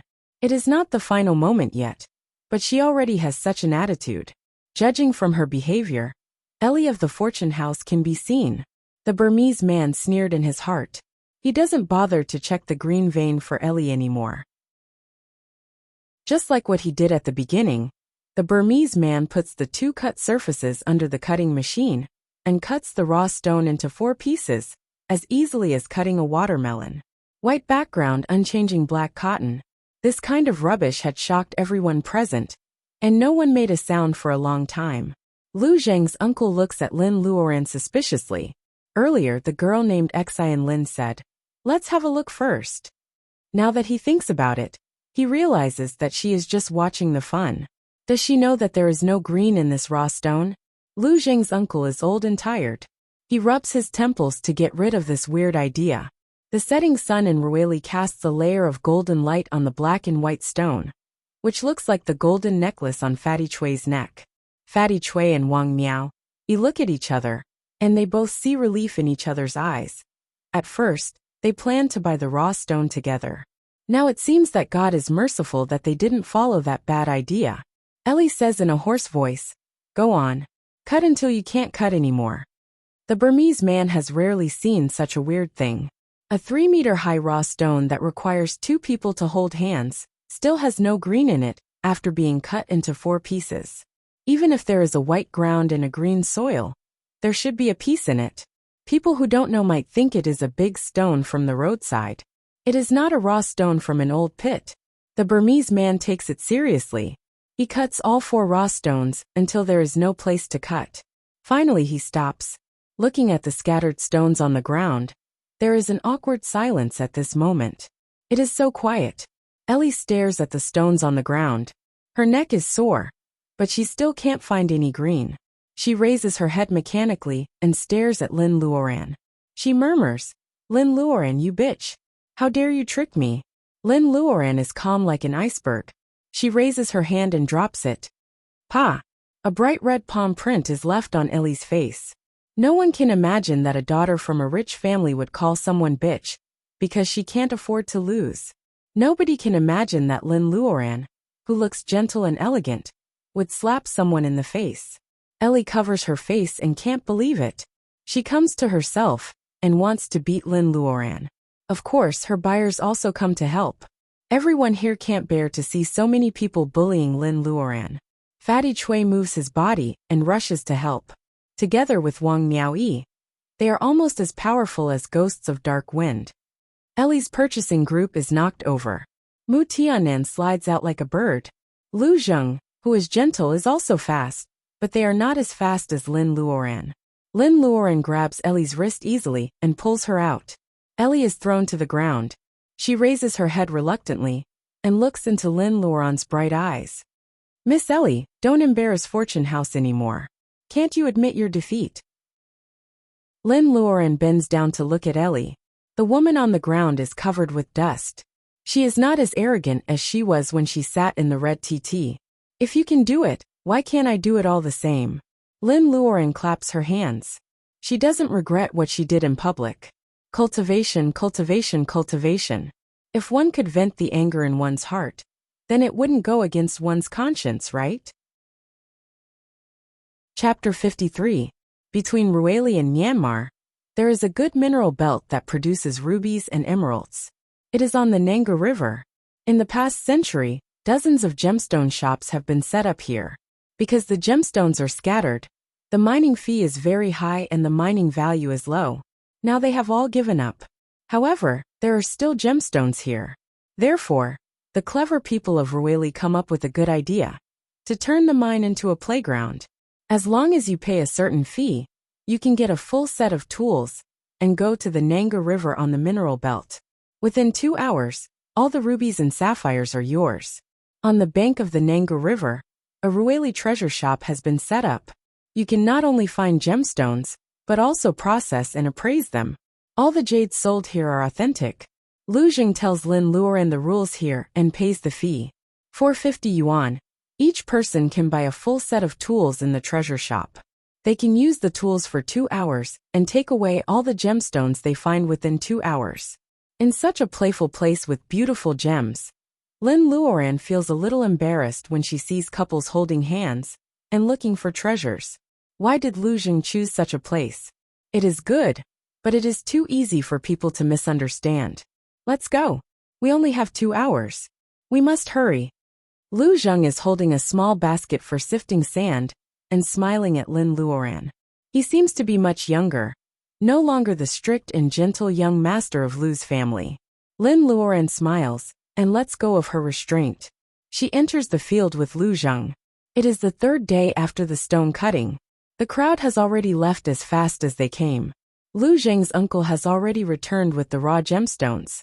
He also takes away 5 raw gemstones that Lin Luoran bought from the Burmese man at the cost of 1 million yuan. Lu Zheng brought her here to fulfill the promise he had made that day. After everything was over, he would take her to have a good look around. How do I use these? Gemstones are totally different from emeralds. Lin Luoran's ability of exploring jade with Reiki is completely useless here. Looking at the pile of tools, she doesn't know what to do for the first time. It seems that this is not the first time for Lu Zheng to come here. He takes off his shoes on the bank and rolls up his trousers. Standing in a pile of soft sand, he smiles. The stones on the bank are all gone. We have to walk a few more steps to find gemstones. Lin Luoran takes off her boots and rolls up her trousers to her knees. Then she goes into the water lightly. It's so cold, Lin Luoran exclaims. She doesn't expect that the water in Rueli is so cold. But the water in the river is so cold. Lu Zheng turns his face to the other side, restraining himself from looking at Lin Luoran's smooth and white legs. He explains, beautiful gems can be found in such a cold river. It's a wonder of nature. Lin Luoran steps on the fine sand. The warm sun of Rueli shines on her body and her feet are soaked in the cold water. She holds a sieve in her hands and digs the sand under her feet like Lu Zheng does. They dig in the shallows for a while but find nothing. Lin Luoran smiles and says, "Are we out of luck today?" Lin Luoran is about to pour out the sand she just digs. Lu Zheng grabs her wrist and says, "Don't move." A long and powerful male hand suddenly grabs her wrist. Feeling the hot male breath, Lin Luoran's movement is stiff for no reason. A trace of blush creeps up to the back of her ears. Lu Zheng grabbed her hand, but he only picked out a rectangular, black stone from the sand in the sieve. It was not much bigger than a fingernail, and it was black. Who said I don't have luck? Isn't this a sapphire? Lin Luoran looks at the black irregular stone in Lu Zheng's hand and compares it with the gemstones in Treasure House, which are polished into many edges and shining under the light. Lin Luoran finds it hard to connect the two. Is this a sapphire? Lu Zheng looks at Lin Luoran, who is so calm. He laughs and says, just like the emeralds are wrapped in raw stones, the gemstones are like this before they are polished. He puts the stone in Lin Luoran's hand and says, you found it. Take care of it. Lin Luoran holds the gemstone. It seems to have Lu Zheng's breath, which makes her a little embarrassed. Then they realize that Lu Zheng has not let go of her wrist. Hee, you can't run away. A pair of teenagers run past them. They look like a couple. The girl splashes the boy with water. The boy laughs and runs past Lin Luoran. The cold water splashes on her face. Lin Luoran dodges subconsciously, but she slips. Ah! The stone in her hand loosens, and is about to slip out. Subconsciously, Lin Luoran doesn't want to lose it. Subconsciously, Lin Luoran reaches out to get it back. She doesn't know why. Watch out! Lu Zheng thinks that Lin Luoran is unsteady, so he hurries to pull her back. However, Lin Luoran is trying to catch the stone. Lu Zheng pulls her back, and she really loses her balance. Plop, both of them fall into the water. Lu Zheng is almost under Lin Luoran's body, taking most of the impact. Even his gold-rimmed glasses are gone. Lin Luoran wipes the water off her face. She finds that their posture is really unsightly. She hurries to stand up. Lu Zheng doesn't notice it. He asks nervously, are you okay? Did you hurt yourself? Without glasses, Lu Zheng's eyes are as gentle as unpolished jade. Lin Luoran is stunned for a moment. She doesn't realize what happened until Lu Zheng keeps asking, I'm fine. I'm fine. Where are your glasses? Lu Zheng realizes that Lin Luoran's face is blurred. They fumble in the water for a while, and finally find Lu Zheng's glasses. Fortunately, they are not broken. Only then did the young couple come to apologize shyly. After being forgiven, the two of them held hands and ran away. Although there is still time, Lin Luoran and Lu Zheng's clothes are wet. The river is cold. They can't hunt for treasures anymore. They have to go ashore in advance. After they change their clothes, Lu Zheng takes Lin Luoran to a gem processing workshop near the Taba field. The master smiles and congratulates. The quality of this gemstone is good in the Taba field. Young people are so lucky. I can make a ring for this lady as a souvenir. What do you think? Lu Zheng thinks this is a good idea. He turns to Lin Luoran and asks for her opinion with his eyes. Ring souvenir. Lin Luoran's heart is moved, but then she calms down.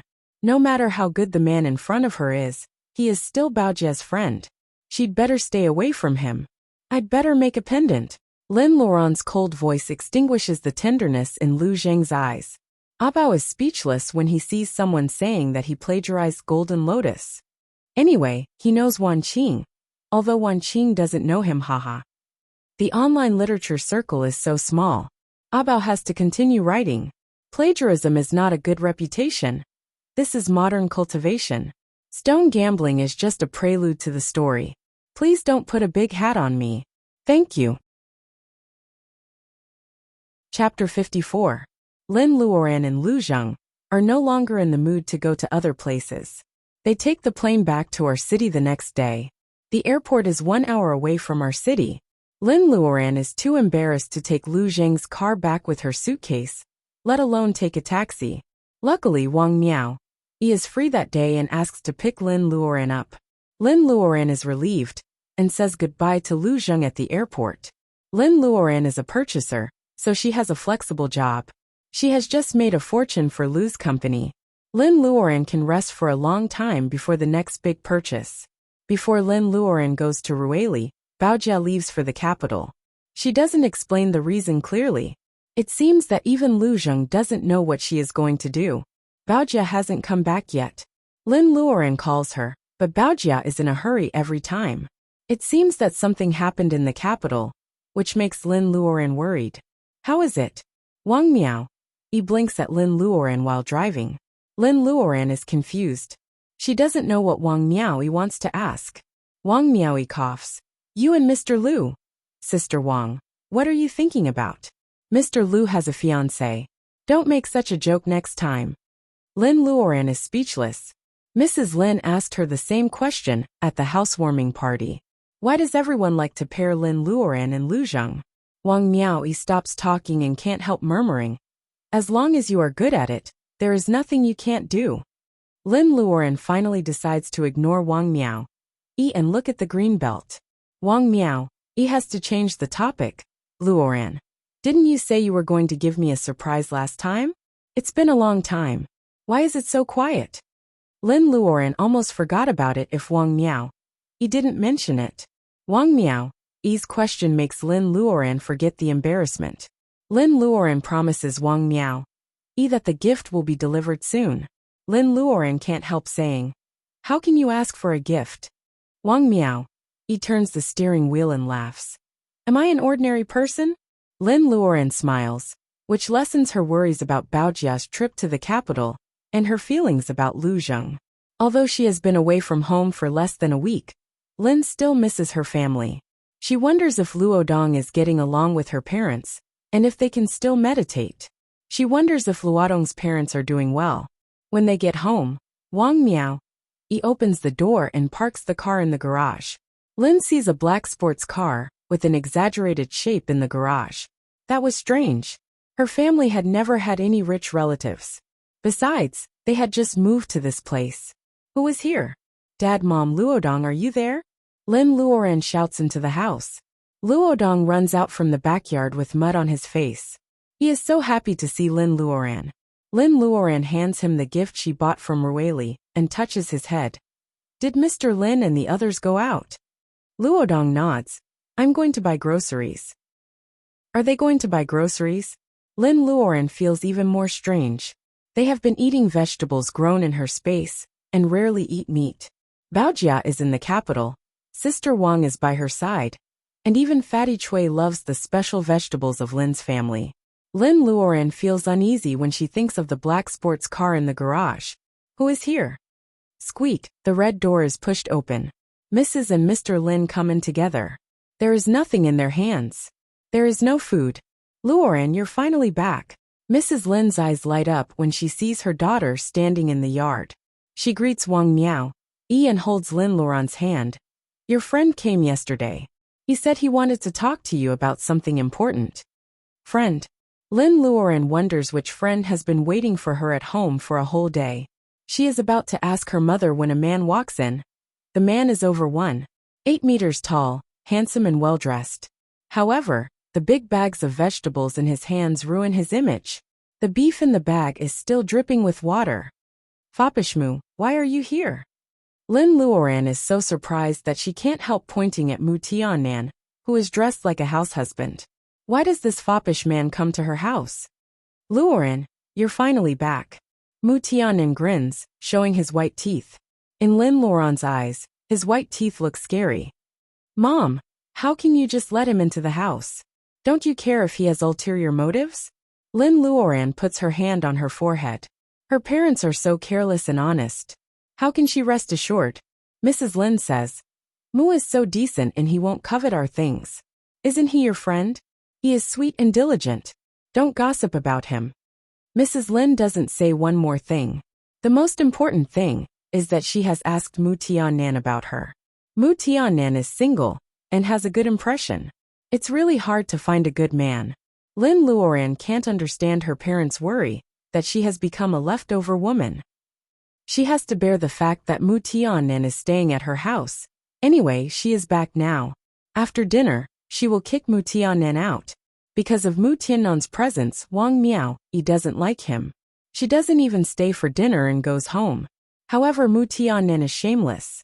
He can't see Lin Luoran's dark face.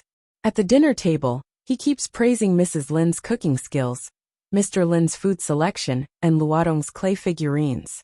He really treats sweet words as free cabbages. All in all, after dinner, Lin Luoran watches Mu Tiannan and Mr. and Mrs. Lin talking happily with each other. Mu Tiannan and Mr. and Mrs. Lin talk about trivial things in the village with great interest. Mu Tiannan and Mr. and Mrs. Lin are not like the arrogant foppish Mu at all. Seeing the smiles on her parents' faces and Luodong's sparkling eyes, Lin Luoran wants to drive them away several times. However, she swallows her words back. It's almost 10 o'clock. Luodong can't help yawning. When his head is nodding, Mrs. Lin suddenly realizes, "Look, I'm too talkative. It's hard for you to listen to me for such a long time. It's late now. Why don't you stay here? I'm so sorry that you don't have time to talk with Luoran." Of course Mu Tianan doesn't say no. Mrs. Lin looks at him expectantly.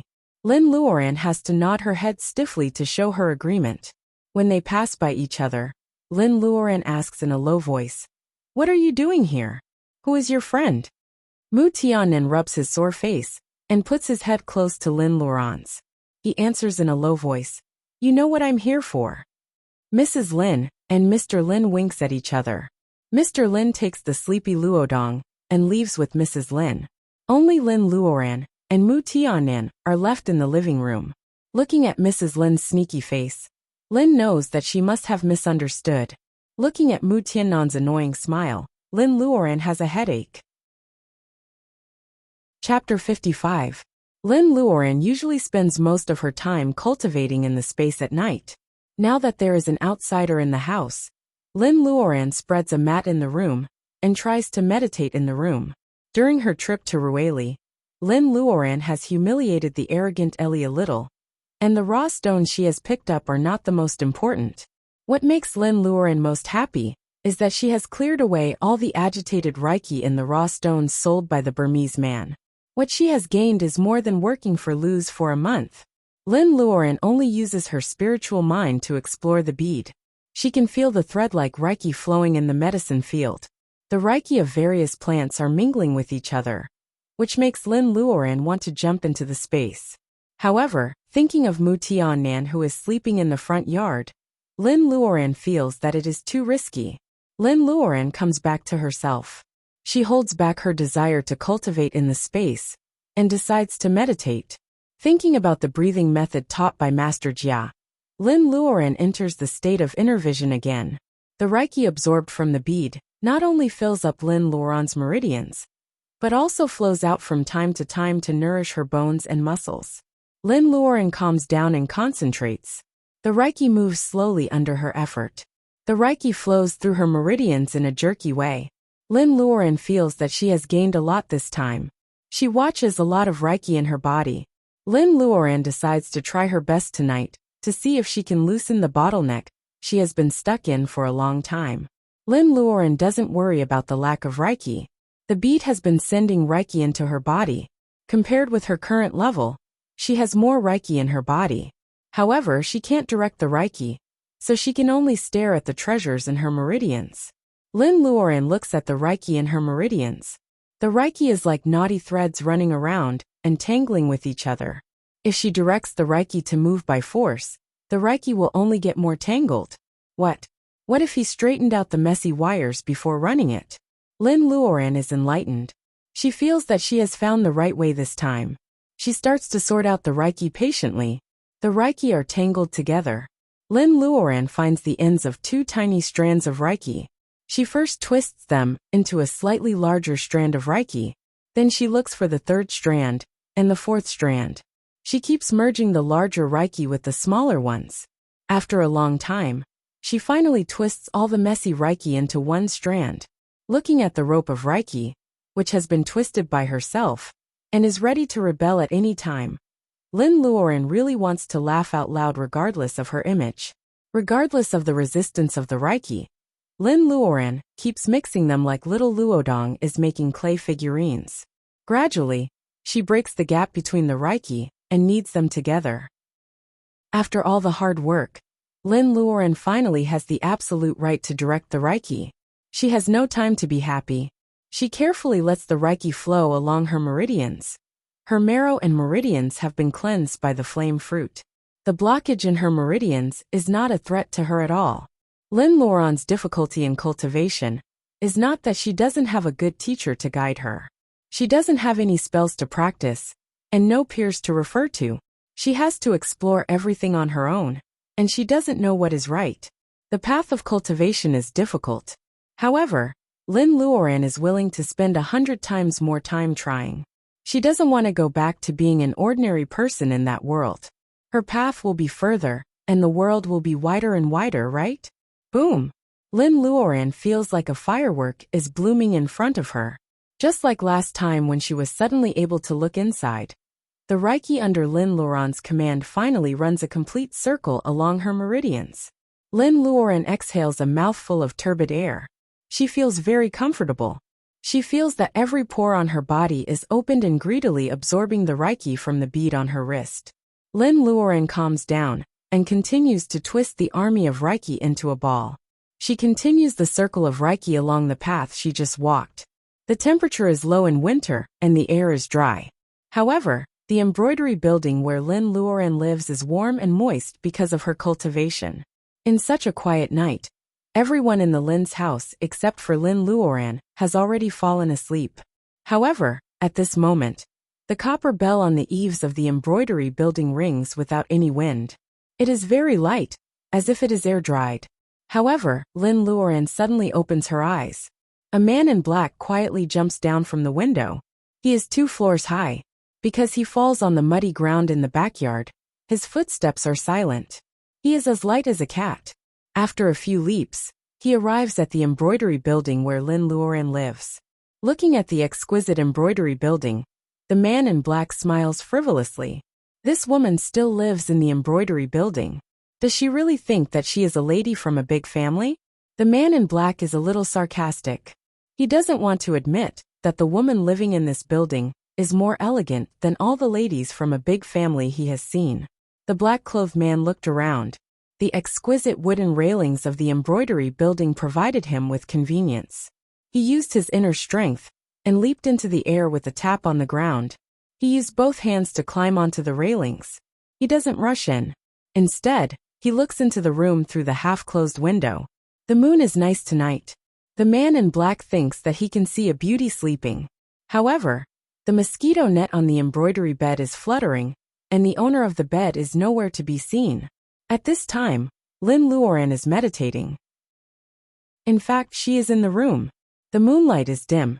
A living person is sitting in the room, but the man in black can't see it. In fact, Lin Luoran is running her circulatory circle. She is relaxed physically and mentally. She is almost integrated with the surrounding environment, creating the illusion that there is no one in the room. The man in black is bold. Seeing that there is no one in the room, he wants to enter the room to explore. He turns over and jumps over the railings. After all, the embroidery building is old. The wood is a little loose. When it shakes, the bell in the corner rings. The man in black knows that something is wrong. He lurks under the window for a while. Seeing nothing unusual, he is ready to turn over and go in. However, he doesn't know that at the moment when the bell rings, Lin Luoran, who is meditating, suddenly opens her eyes. Her dark eyes are shining like stars in the dim moonlight. Lin Luoran is out of the meditating environment. She doesn't deliberately hide her breath. The man in black immediately notices the breath of a master in the room. He is shocked and strikes at Lin Luoran with his palm. Lin Luoran's first reaction is to avoid it. With her current speed, it is easy to avoid it. However, she suddenly feels a little angry. She can't avoid it every time. Besides, this man is too bold. How dare he come to her place like this? If he is an ordinary woman, and he is a rapist, she will be defenseless. Lin Luoran thinks of the Reiki around her. She boldly waves her palm to meet the man's palm. The Tai Chi taught by Master Jia is quite interesting after practicing it several times. This is a master. Looking at the hand that was raised lightly, the man in black was alerted. But he couldn't avoid this seemingly slow. But in fact, he couldn't avoid this palm attack. Bang! The two palms collide. The man in black groans and steps back. He can't stand still. Chapter 56. Mrs. Lin doesn't doubt him. Although she is willing to let such a talented young man spend more time with her daughter, she can't stop him from going home. Can she? Mrs. Lin always stares at her daughter and sighs after Mu Tianen leaves. Mu Tianen drives out of the gate of Lin's house with a cold smile on his face. He frowns and purses his lips tightly, but he still can't help spilling a stream of blood. Holding the steering wheel with one hand, Mu Tianen wipes the blood with his other hand. He is in a daze for a while, and then suddenly smiles. What a cruel woman. However, I just like it. Mu Tianen looks back at the red lacquer door of Lin's house and smiles mysteriously. However, it affects his internal injuries. He hits the steering wheel in pain and has to start the car.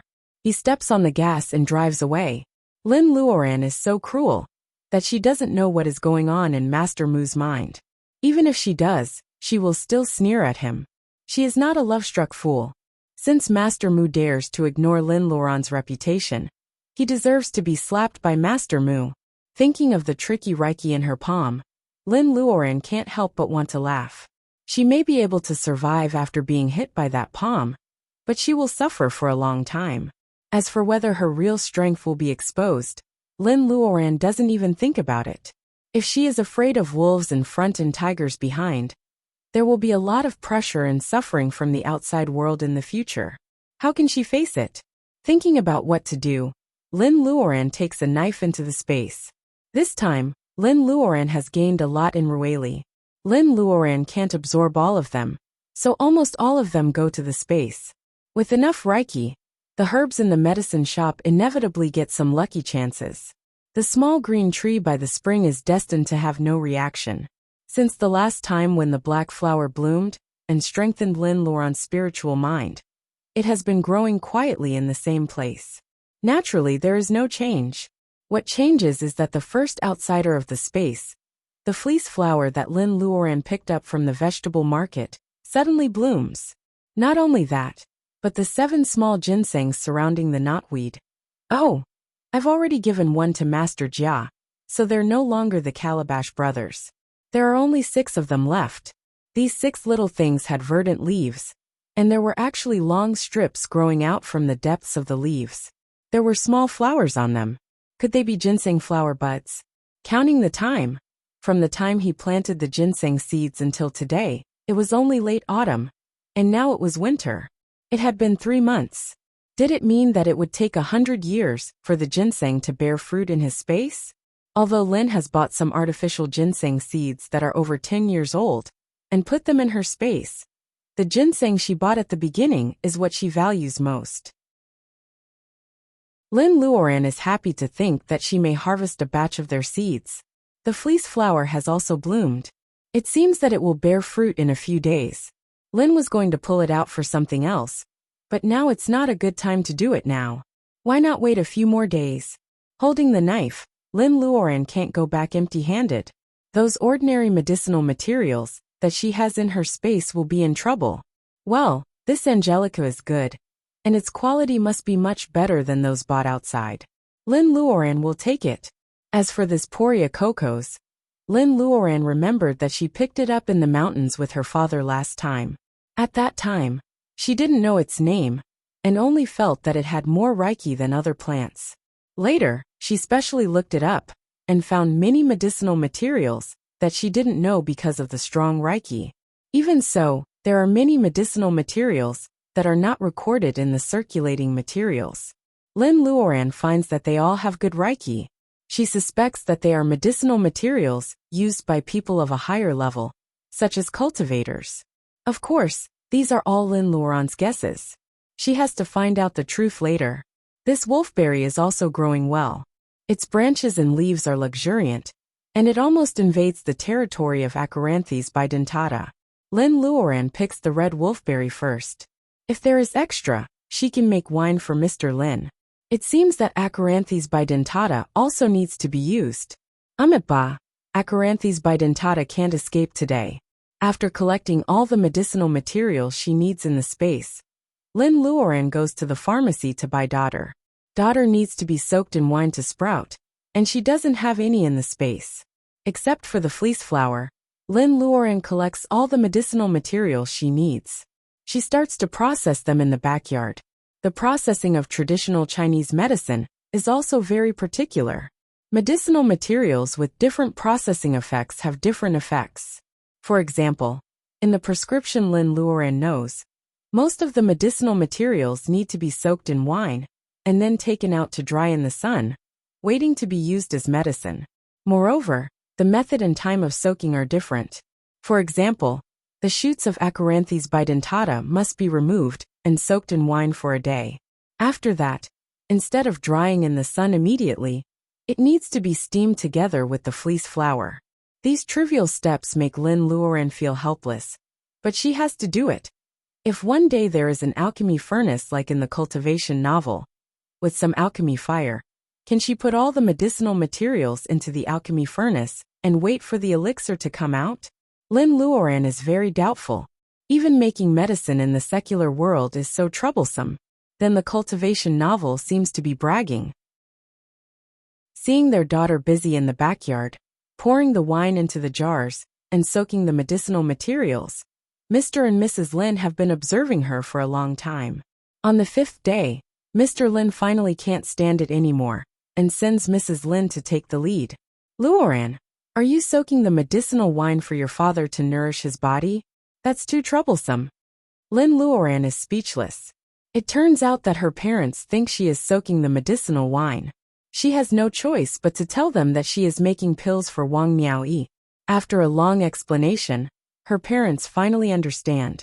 Of course, in the end, she has to give Mr. Lin the wolfberries she collected from the space as the real material for the medicinal wine. It's not that Lin Luoran is not filial. There is ginseng in the space, but Lin Luoran doesn't use it to nourish her parents' body. Mr. and Mrs. Lin are just ordinary people now with many impurities in their bodies. Ginseng is not nourishing for them. Lin Luoran insists that they eat the vegetables in the space because she wants them to expel the impurities and toxins in their bodies in this slow but steady process. On the 10th night, it has just been 100 days. On that night, the flowers on the vines of the fleece flower have withered, and there are many small green fruits. Lin Luoran holds back for another 2 days.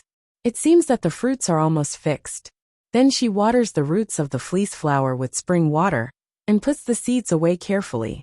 A century-old fleece flower grown in the space is not as good as the one she picked up from the market. When she sows it again, the quality of the seeds will be the same as that of the ginseng. By then, the fleece flower can be regarded as one of the 4 immortal medicines together with ginseng and ganoderma. As for the fleece flower, Lin Luoran takes pity on it. She pulls it up and even makes its vines into nocturnal vine. Chapter 57. To make raw fleece flower. Lin Luoran needs to remove the impurities from the fresh fleece flower. Wash it. Soak it in water until it is 80% transparent. Take it out. Moisten it until the moisture inside and outside is even. Slice it or cut it into cubes. And finally dry it under the sun. This time Lin needs to make fleece flower. She washes the fleece flower, mixes it with black bean juice, yellow wine, and milk, and steams it in a crock. She sucks all the yellow wine and black bean juice into the fleece flower, scoops it up, and dries it in the sun. Then the process is finished. Wang Miaoyi hears that the gift Lin Luoran is going to give her is a pill made by herself. Out of curiosity, Wang Miaoyi visits Lin Luoran several times, but she has no idea how to make the fleece flower by steaming and drying. Although Wang Miaoyi doesn't know what kind of pill Lin Luoran is going to make, she is grateful for the troublesome process and hasn't received her gift yet. Coincidentally, the raw gemstones Lin Luoran brought back from Mrs. Lu arrive. Wang Miaoyi buys all the tools for cutting the gemstones and gives them to Lin Luoran as a gift for the pills. Wang Miaoyi has known that there is a basement under the embroidery building since she was a child. It seems that the Jia is used to store gold and silver. Later, Mr. Jia changed it into a practice room. As the current owner of the house, Lin Luoran feels ashamed that she doesn't know as much as Wang Miaoyi. She instructs the servants to move the tools into the basement, so that she can cut the gemstones and cultivate herself in the basement when it is inconvenient. To steam and dry the fleece flower 9 times, Lin Luoran needs to put black beans in a clay pot and steam them in a wooden steamer, a traditional cooking tool in China. When the black beans are cooked, Lin Luoran takes out the rotten beans and dries the fleece flower. Then she puts fresh beans in the pot and repeats the process. Luckily, the traditional stove in the backyard is still there, or Lin Luoran will have to build another one. After steaming it for the 7th time, he took the deiced ox shank that had been soaked in wine and steamed it together with it. After the 9th time of steaming, it was very miraculous that the knotweed didn't need to be crushed to crack. It turned into powder with uniform particles. When all the herbs are ready, Lin Luoran finds a stone mortar and crushes all the herbs into powder. It wasn't that she was being pretentious, but the prescription clearly stated that iron tools should not be used during the concoction. Chinese medicine was truly amazing. Mr. and Mrs. Lin are watching the fun. Lin Luodong stares at Lin Luoran's movements without blinking. When Lin Luoran condenses the powder into a honey pill, Lin Luodong stares at the brown honey pill and swallows. His eyes are shining. Chocolate. The round and fragrant brown honey pill really looks like chocolate beans.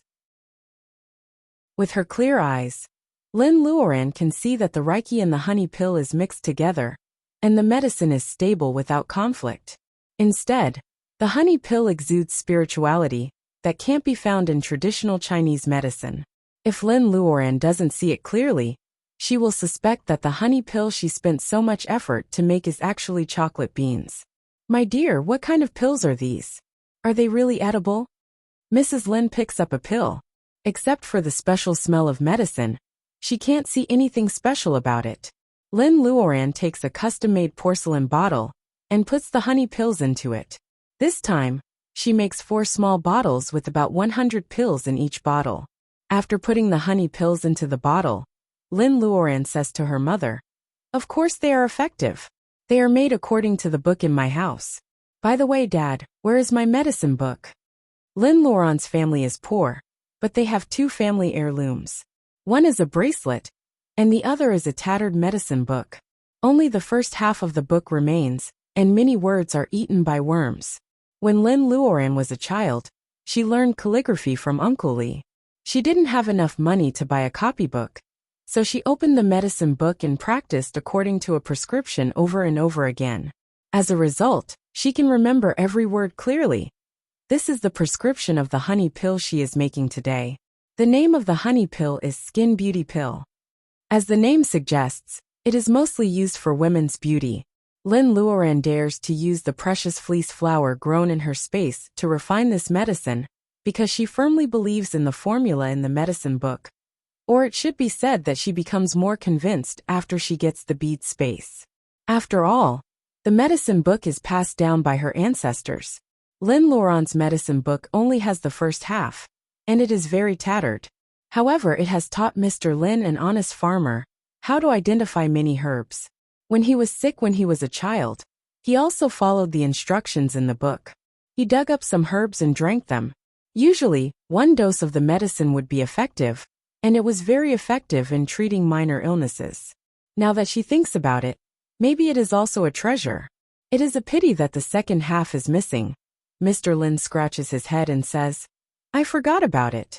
I came in a hurry that day and left the medicine book at home. I have to go back and get it. It is passed down from my ancestors." Hearing that they have to go back to Li's village, Lin Luoran frowns. She doesn't want her parents to go back alone, so she says with a smile, "You have to take a taxi. It is too tiring. I will drive back and get it." This Skin Beauty Pill is full of Reiki and smells good. The water used in the pill is the spring in her space, and most of the herbs are grown in her space. Lin Luoran feels that the effect may be more than what the prescription says. Looking at her parents who used to have gray hair, but now look younger because of the vegetables in her space and the spring, Lin Luoran gives the 2 bottles of Skin Beauty pills to her parents. Mrs. Lin is skeptical. She doesn't believe that this pill can make people younger. Mr. Lin is shy and doesn't want to eat this kind of woman's food. Lin Luoran is speechless.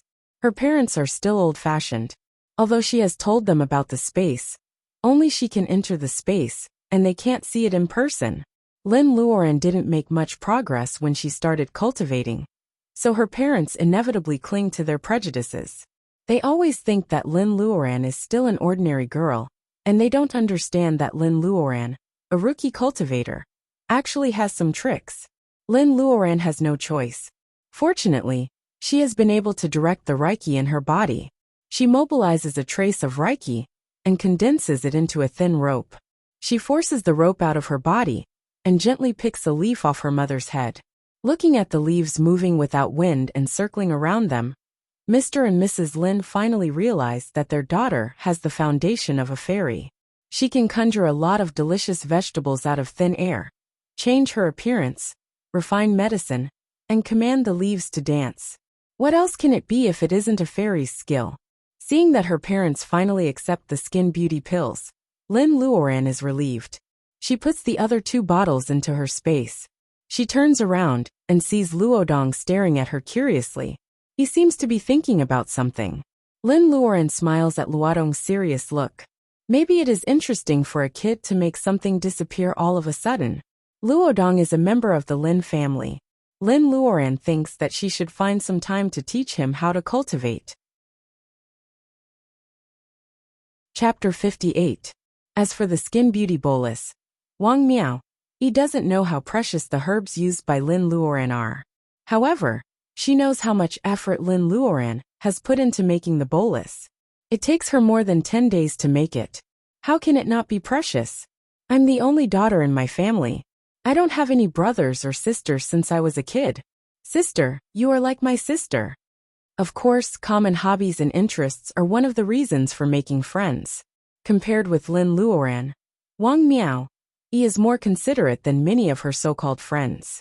That's why Wang Miao is so touched. Fatty Chui hears the whole story and sighs.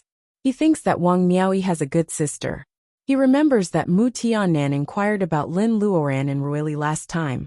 Fatty Chui is grateful for Lin Luoran's kindness to Wang Miao, so he tells Lin Luoran the whole story and reminds her to pay more attention to Mu Tiannan, a martial arts master of unknown origin. Bending a steel bar with bare hands? Lin Luoran is silent. In the real world, a martial arts master like Mu Tiannan must be very powerful. Thinking of that night when Lin Luoran slapped such a master away, Lin Luoran feels relieved. Some people just don't like each other. For example, Lin Luoran doesn't like Mu Tiannan at all. She doesn't feel guilty at all for slapping him. Is Mu Tiannan looking for jade with Reiki? Lin Luoran has guessed that someone has noticed the difference of the jade after being transformed by the bead. However, she is still surprised when she hears the word Reiki from Fatty Chui. Yes, Brother Chui is just an ordinary fatty. He doesn't know anything about Reiki. I feel that he is eyeing you again. Sister Lin, you are a weak woman. Don't fight him head-on. Be careful. Lin Luoran is grateful for Fatty Chui's advice.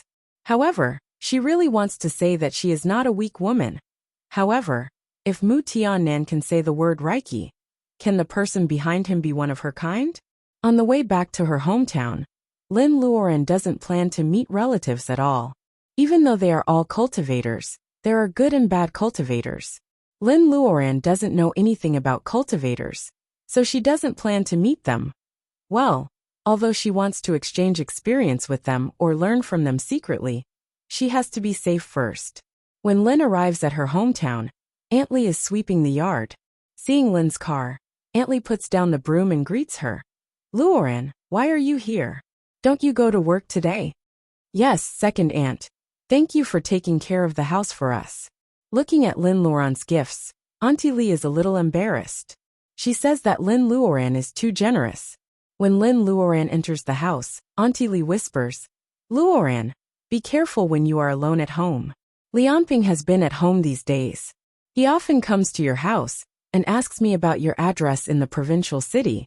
He must be up to no good. Lianping. Didn't he give up? In fact, Lin Luoran has been reborn after breaking up with him for more than 3 months. She doesn't care about the past anymore. She finds that Lianping's appearance is vague when she tries to think about it. Maybe she doesn't care about him anymore. So when she thinks about his hatred for breaking into her house, she just finds it funny. Leaving this person behind, Lin Luoran smiles and says indifferently, I just come back to get something. Besides, I have nothing to do with Lianping. If he dares to do something bad again, I won't spare him. Don't worry about me, second aunt. Auntie Lee nods.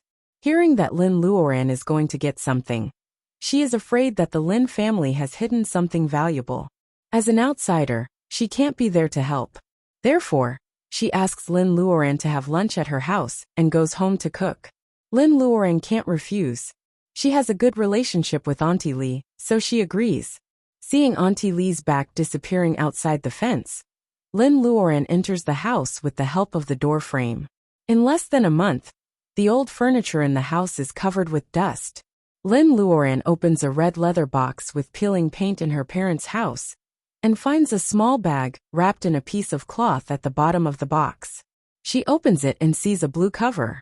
The thread-bound book is nailed with cotton thread. The pages are yellowed, and there are some wormholes. It is the medicine book of the Lin family.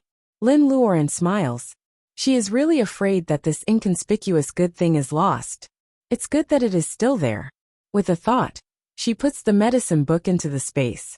There is no safer place in this world than Lin Luoran's space. While Lin Luoran is looking for the medicine book, Li Anping's house at the end of the village has been turned upside down. When Lin Luoran drives to the entrance of the village, she is seen by Sister Li, who has nothing to do all day. Sister Li is famous for her big mouth. Naturally, she quickly runs to Li Anping's house to report. She just likes to be lively, which has nothing to do with enthusiasm. Li Anping, who has recently been lovelorn and unemployed, has tasted the hardships of the world for the first time. He is at the time of decadence. When he hears that Lin Luoran, who used to be obedient to him, and now has a high net worth, finally comes back, he jumps up and wants to rush to the door. His skinny mother's hands were like iron pincers, tightly hugging him from behind. Anping, don't faint That little bitch from the Lin family last time threatened to break your mother's leg Such a vicious woman. How can she still be the daughter-in-law of the Li family Sister Li is staying at Li Anping's house to watch the fun. Hearing the shameless words of Mrs. Li, she also smacks her mouth twice. How shameless. She said that she doesn't want Lin Luoran to be the daughter-in-law of the Li family. Now it is the girl of the Lin family who doesn't want her son, right? Thinking of the beautiful face of the girl of the Lin family flashing through the window, and then looking at Li Anping's unkempt appearance, in Sister Li's sharp eyes, the two of them were not a good match. Li Anping listens to his mother's words. At lunchtime, he sneaks to Lin's house. However, he finds a BMW parked in the yard. It is new and dazzling. Thinking of the trap that Lin Luoran set for Elian Rueli, and what Lin Luoran did last time when she came home from his mother, Li Anping, who was originally full of confidence, suddenly hesitates. He is hiding in the dark and thinking. However, he sees Lin Luoran hurriedly coming out of Aunt Li's house and getting on the BMW in a flash. Obviously, she passes by him, but she pretends not to know him. Li Anping's face is red, and he secretly scolds little bitch. He hates Lin Luoran to death, but he doesn't dare to move his body. He just watches Lin Luoran driving out of Li's village. Chapter 59. Her entire body was trembling. At this moment, she had already forgotten that she was a cultivator. Her instinctive feeling of helplessness was like the seaweed in the deep sea, tightly entangling her. The more she struggled, the tighter the entanglement became. She almost couldn't breathe. She is having lunch at Auntie Li's house. Auntie Li's son, who is in junior high school, is also at home. The four of them are talking and laughing in a harmonious atmosphere. Lin is thinking whether she should go to the cliff after lunch to get the strange bluestone that grows with the black epiphyllum. However, in the middle of lunch, she receives a call from Baojia in the capital. Baojia's voice is full of tiredness. Lin Luoran is suspicious. When she is about to ask Baojia, she hears the loud sound of the emergency brake coming from the other end of the phone. Then there was a bang. It seems that the car has hit something. The phone is thrown away and Lin Luoran can't hear Baojia's voice anymore. It must be Baojia who was hit. It must be. Lin Luoran can almost judge by instinct. Moreover, before the car hit, she clearly heard Baojia whispering, "Help me." Lin Luoran is driving. She can't help but tremble. Baojia is so arrogant. She asks Lin Luoran to save her on the phone. She must have more than a car accident. Something serious must have happened that Lin Luoran doesn't know. It may even threaten Baojia's life. Lin Luoran tries her best to hold the steering wheel. When the car arrives at the county, the phone rings. It's Lu Zheng. Lin Luoran's heart almost misses a beat. She presses the answer button several times before she hears Lu Zheng's voice. Luoran, Baojia had a car accident. There is a car accident. Sure enough, Baojia has an accident. Lin Luoran's eyes are misty. She holds back her sadness. Her voice is so low that it seems to come from the hell. Lu Zheng, arrange the fastest flight for me. I want to go to the capital. I'll be grateful to you for the rest of my life.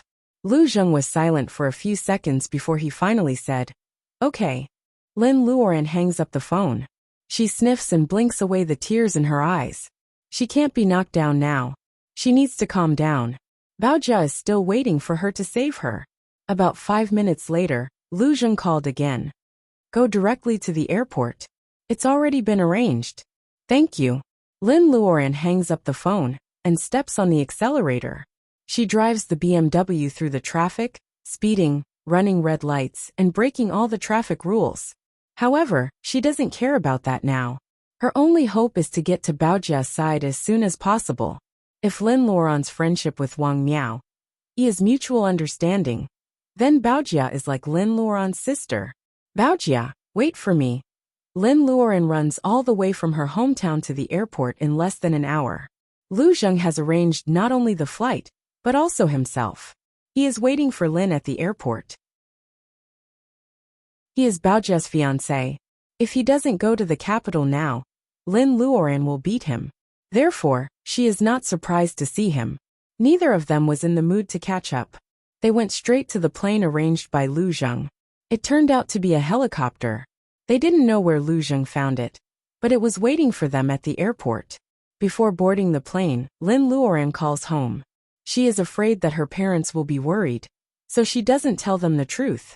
She only tells them that Baojia's family is in an emergency, and she has to go to the capital to help. After hanging up the phone, Lin Luoran remembers that she is not at home, and she doesn't know what will happen to her in the capital. Lin Luoran thinks that she has made a big enemy of Ellie. They are both in our city. Lin Luoran is afraid that Ellie will make trouble while she is away. She can't help but look at Lu Zheng hesitantly. If something happens to me, can you take care of my parents for me? The rotor of the helicopter rotates rapidly, creating a strong wind. Lin Luoran's voice is a bit broken. Lu Zheng jumps on the helicopter first and reaches out his hand to hold Lin Luoran's hand. What are you talking about? What will happen to you? Lin Luoran raises her hand and looks at him. Her eyes are as cold as the frozen lake in this season.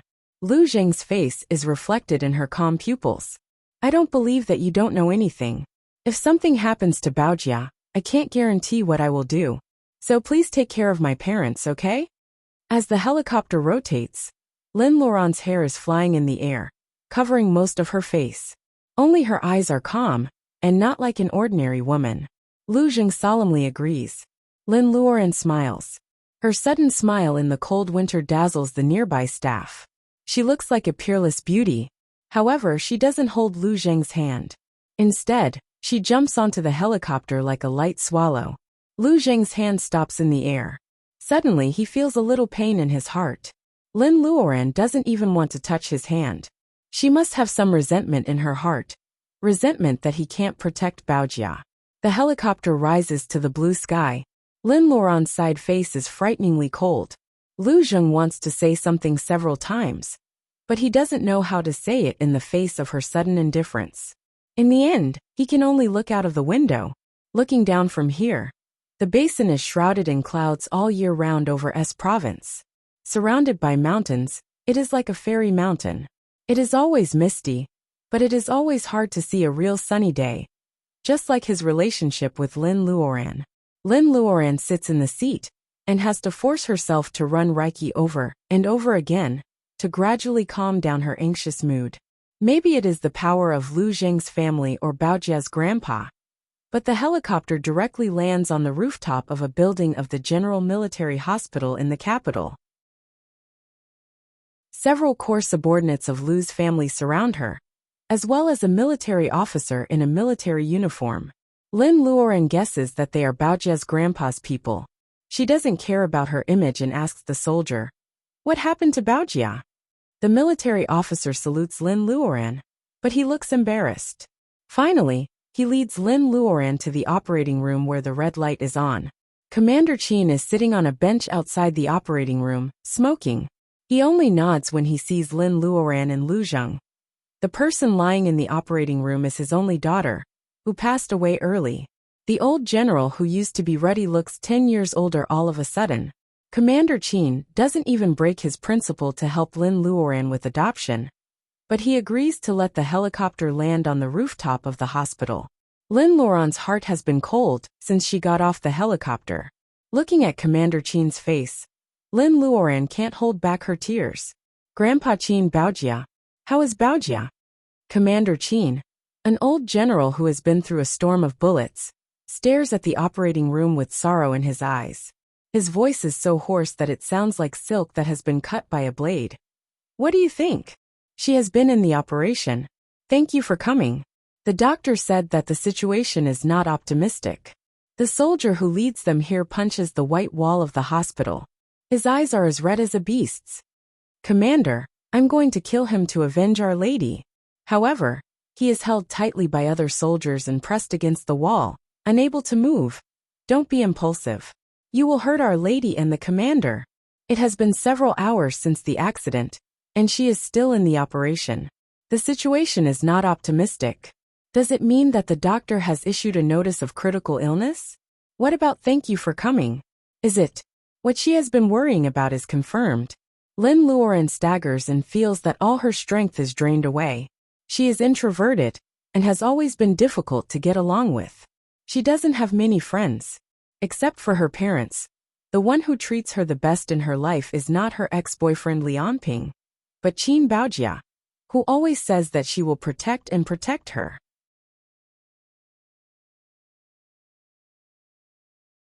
Chapter 60. Lin Luoran looks up and sees a lady in her 40s. She is wearing a red suit and looks very noble. She is like the moon surrounded by stars. Baojia's life is hanging in the air, and everyone is worried. The lady is escorted by a group of bodyguards in black. The red suit is so out of place that Lin Luoran doesn't like it. However, the officer starts to struggle again. He looks at the lady, as if he is going to swallow her alive. The lady seems to hate these poor soldiers. She turns her head away, and says in a condescending tone, Commander Qin. Commander Qin raises his head. His pupils contract and he answers coldly, Mrs. Zhou, it's pointless to say more.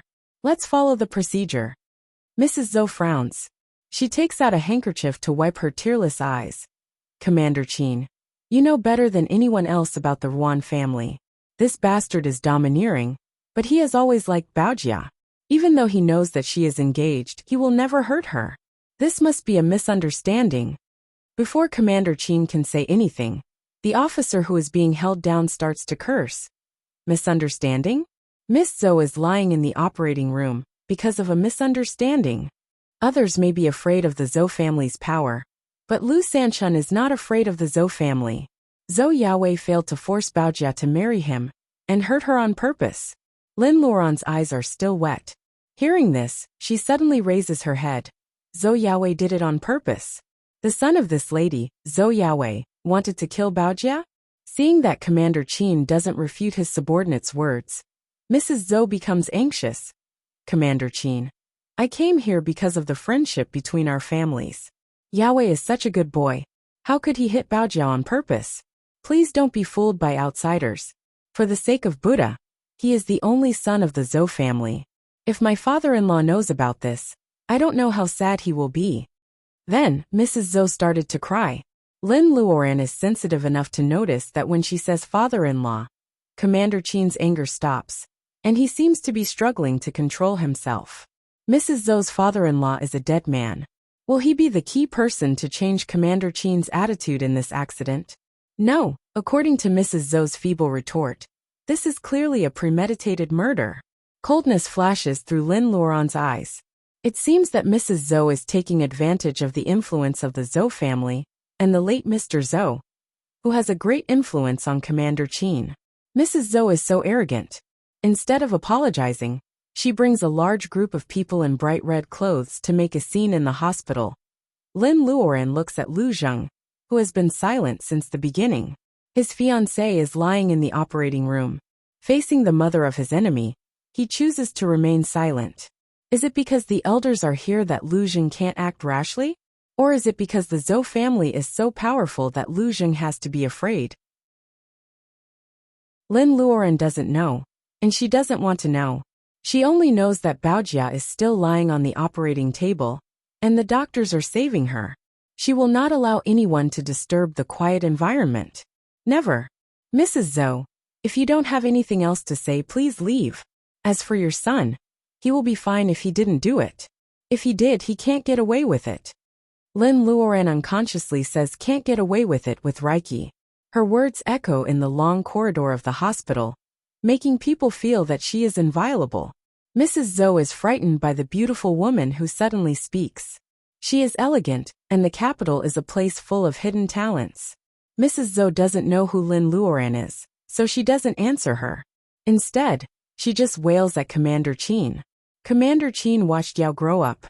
Why does he look like such a person? Lin Luoren notices that Commander Qin is also frowning. Hearing Mrs. Zhou's shrill voice, Lin Luoren feels that she is about to burst into anger. Hey! The door of the operating room suddenly opens. A nurse sticks her head out and says angrily, "What are you talking about? Don't you know that silence is needed here?" Lin Luoren gives the nurse a look, and Mrs. Zhou stops talking. The nurse closed the door with a bang, making everyone unable to ask the questions in their mouths. Their hearts seem to be hanging high up in the air. Time passes quietly in the quiet corridor of the hospital like mercury. After a long time, the light in the operating room flashes, and a doctor in a white coat walks out. Facing everyone's expectant eyes, the doctor takes off his mask and says to Baojia's grandfather in a slightly apologetic tone, "Commander Qin, we have done our best. Your granddaughter has a massive chest hemorrhage, cranial trauma, and many fractures. I'm afraid she can't make it past tonight. Family members, please go in and say goodbye. Commander Qin is about to fall." His subordinates hold him up. Mrs. Zhou covers her mouth with her hands. Her eyes are filled with fear. If Qin Baojia dies, how can she help her son get away with it? Hearing family members, Lin Luoren falls down by the door. Lu Zheng wants to help her, but he remembers the time when he played with Baojia in the Beihai Park when they were little. The proud queen at that time was just a little tail. She didn't call him Master Lu like she did later. Instead, she called him Brother Lu Zheng sweetly. Baojia is his fiancée, but he always treats her as his sister. He even has a crush on another woman. Lu Zheng's hands hang down helplessly. Tears are running down his face behind his gold-rimmed glasses. Lu Sanchun suddenly rushes to Mrs. Zhou and wants to ask for an explanation. However, he is held back by Mrs. Zhou's bodyguards. Hearing the noise, Lin Luoren comes to herself. She looks at the door of the operating room and murmurs, "They don't even give Baojia the last piece. Baojia, how can you die? I'm here to save you. I'm here to save you. Get out. Get out of here with your people. If Baojia dies, I'll kill your son and bury him with her." Lin Luoren jumps up and throws a bodyguard against the wall. The bodyguards let go of Lu Sanchun and come to catch Lin Luoren. However, Lin Luoren slaps them away. Mrs. Zhou is scared out of her wits. She screams, "Don't kill me," and rushes out of the corridor. Seeing that their master has run away, the bodyguards also struggle to get up and follow her. Everyone is startled by Lin Luoren's sudden madness. However, instead of staying quiet after driving Mrs. Zhou away, Lin Luoren grabs Commander Qin's sleeve. Seeing Lin Luoren's face is covered with tears, Commander Qin thinks that his granddaughter has been alone since she was a little girl. It is Lin Luoren who makes her feel better. Chapter 61. Lin Luoren wipes her tears with her hand and pulls Commander Qin's sleeve. She says something shocking. There is a glimmer of hope in Lu Sanchuan's eyes. Lu Zheng also bounces up from the wall. They all stare at Lin Luoren with hopeful eyes. They are like drowning people who find the last straw, and they want to hold on to it. Commander Qin's eyes are cloudy. He thinks that Lin Luoren is talking nonsense because she is sad. He pats her hand and nods. "Good girl, Baojia will know what you are thinking. Let's go and see her." The attending doctor stares at Lin Luoren. This woman has no sense of urgency. What does she mean by she can save the patient? In this case, why are they surrounding the operating table for such a long time? Lin Luoran is so anxious that she doesn't know how to prove it. Commander Qin obviously doesn't believe her. What should she do? How can she save Baojia? All Lin Luoran can think about is to save Baojia. She has no time to think about hiding her power. Commander Qin is a privileged class, so he must have heard some information that ordinary people don't know. For example, cultivators. Grandpa Qin, I can save Baojia. Please believe me this time. I am a member of the Taoist school. The Taoist school. Commander Qin's cloudy eyes suddenly wake up. Is Lin Luoran really one of the small group of people who have mastered the mysterious power in the state of Wuxia? Could his Baojia, his only family, be saved? However, she is too young. Even if she is a member of the Taoist school, can she really save Baojia? Commander Qin's mood is like a roller coaster at the moment, but he nods unconsciously. Lin Luoran is overjoyed. She feels that she is filled with endless energy. She has no time to be polite. She pushes away the attending doctor, who is blocking the door of the operating room, and stumbles into the operating room. The nurses and doctors in the operating room scream. After a while, they come out one after another. It turns out that Lin Luoran has driven them out and slammed the door of the operating room. The doctors surround Commander Qin and talk at once. Commander Qin raises his hand. Everyone, my granddaughter has already been declared incurable. Since that's the case, I'll let her try. Even if she fails, it has nothing to do with you. Thank you for your help today.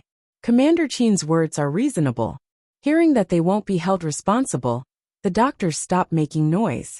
Instead, they gather in the corridor quietly. They have already declared the patient to be incurable.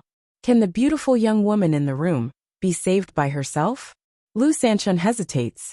He wants to ask Commander Qin what Taoism is and why he agrees to let Mississippi Lin save Baojia after hearing this word.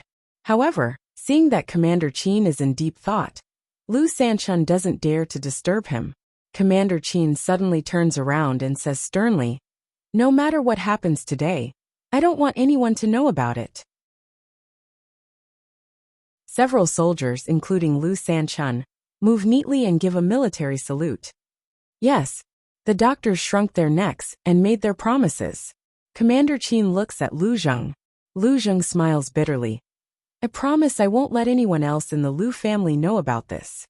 Commander Qin stops talking and looks at the closed door of the operating room again. His eyes are a little blurred. He is thinking of the years of war half a century ago. Taoism. At that time, he was just a soldier in rags. Commander Qin has no time to care about other people's thoughts, let alone what Lin Luoran thinks of when she says Taoism. Stumbling into the operating room, Lin Luoran turns a deaf ear to the scolding of the doctors and nurses. She sees Baojia on the operating table with her eyes closed. Her head is wrapped in layers of gauze. Her hair is gone, and there is blood on the white gauze. It seems that she has finished the craniotomy. Get out, all of you. Lin Luoran has no time to be polite. She drives the doctors and nurses out of the operating room and slams the door. Then she comes back to check on Baojia. The electrocardiogram is getting weaker and weaker. Baojia's pale face is covered with blood. She doesn't look pale and sickly like the heroines in movies at all. Instead, she looks extremely haggard. In Lin Luoran's eyes, the gray fog in the world seems to know that Baojia's life is coming to an end. They are all competing to bully Baojia, who is lying on the operating table. They keep wandering around her, and even go in and out of Baojia's body. Lin Luoran puts her right hand on Baojia's body worriedly. When the gray fog meets the dim light of the bead, it runs away from Baojia's body, as if it is being chased by ghosts. Baojia's bloodstained face seems to be a little more lively. Can it be that the gray fog can affect people's life and death? Lin Luoran doesn't have time to think about the life and death of her best friend. This idea just flashes in her mind. She talks big in front of Commander Qin. In fact, she is just fighting for a chance for herself and a chance for Baojia. Lin Luoran rushes into the door of the operating room with faith in her heart. Bypassing the initial panic, Lin Luoran regains some calmness at this critical moment. Calm down. She must calm down. She can't panic. Lin Luoran reaches out her trembling right hand and touches Baojia's cold cheek. Baojia is dying. How can Lin Luoran save her? Ginseng? Or spring water? No, none of them is right. Ginseng is a medicine for consolidating vitality. Baojia is suffering from internal injury and hemorrhage. She needs to stop the bleeding. She needs to protect Baojia's brain. Thinking of this, Lin Luoran puts her left hand on Baojia's chest and her right hand on Baojia's cold forehead. Lin Luoran runs her Reiki into Baojia's chest and body slowly. Lin Luoran's spiritual mind sees Baojia as the raw jade stones. Since Lin Luoran can see through her own body, there is no reason that she can't see through Baojia's. Calm down, calm down. The buzzing of the electrocardiogram can no longer affect Lin Luoran. She puts her hand on Baojia's body and enters the state of inner vision again in this bloody operating room. At first, she can only see herself. Lin Luoran tries to transfer her spiritual mind to Baojia's body. At first, she can only see that Baojia's vital energy and blood are very weak. If there is a health bar like in the game in reality, Baojia's HP is undoubtedly low. Lin Luoran mobilizes Reiki and fills her eyes. With the help of Reiki and spiritual mind, Baojia's whole body seems to become transparent. Chapter 62. Baojia's internal organs are badly injured. If only the spleen is injured, the doctors would have removed it long ago. However, Baojia's internal organs are all damaged. How could a normal car accident cause such a situation? What happened before Baojia shouted, "Help me"? Lin Luoran suppresses the hatred in her heart. She directs Reiki to nourish Baojia's damaged internal organs while looking at Baojia's head. The extravasated blood in the skull should have been removed by the doctors. Why is there still a lot of extravasated blood? Is it just a craniotomy? It can't be. So many doctors have been busy for a long time. It's impossible that they didn't even remove the extravasated blood. Lin Luoran checks Baojia's brain with doubts. She finds that some small blood vessels in the brain are oozing blood. This is not normal. The human body's self-healing ability is enough to deal with this kind of minor bleeding. Why is Baojia bleeding constantly? Is it all Zhou Yaowei's doing? How did he do it? Lin Luoran hopes that Reiki works. Not just hope, but must work. Lin Luoran sends a stream of Reiki to Baojia's skull to repair the blood vessels. Even if the blood vessels are broken, Lin Luoran will block them with Reiki. The original form of spiritual energy was originally small molecules that existed in the world, smaller than cells. In order to remove the impurities in their bodies, cultivators would constantly meditate and absorb spiritual energy. Through continuous tempering, the spiritual energy would be transformed into spiritual energy, or even a higher level of spiritual origin. Under the effect of Lin Luoran's Reiki, Baojia's damaged organs are gradually nourished. The bad cells are constantly removed and new cells are dividing and growing. In Lin Luoran's eyes, it is slow because she is in a hurry.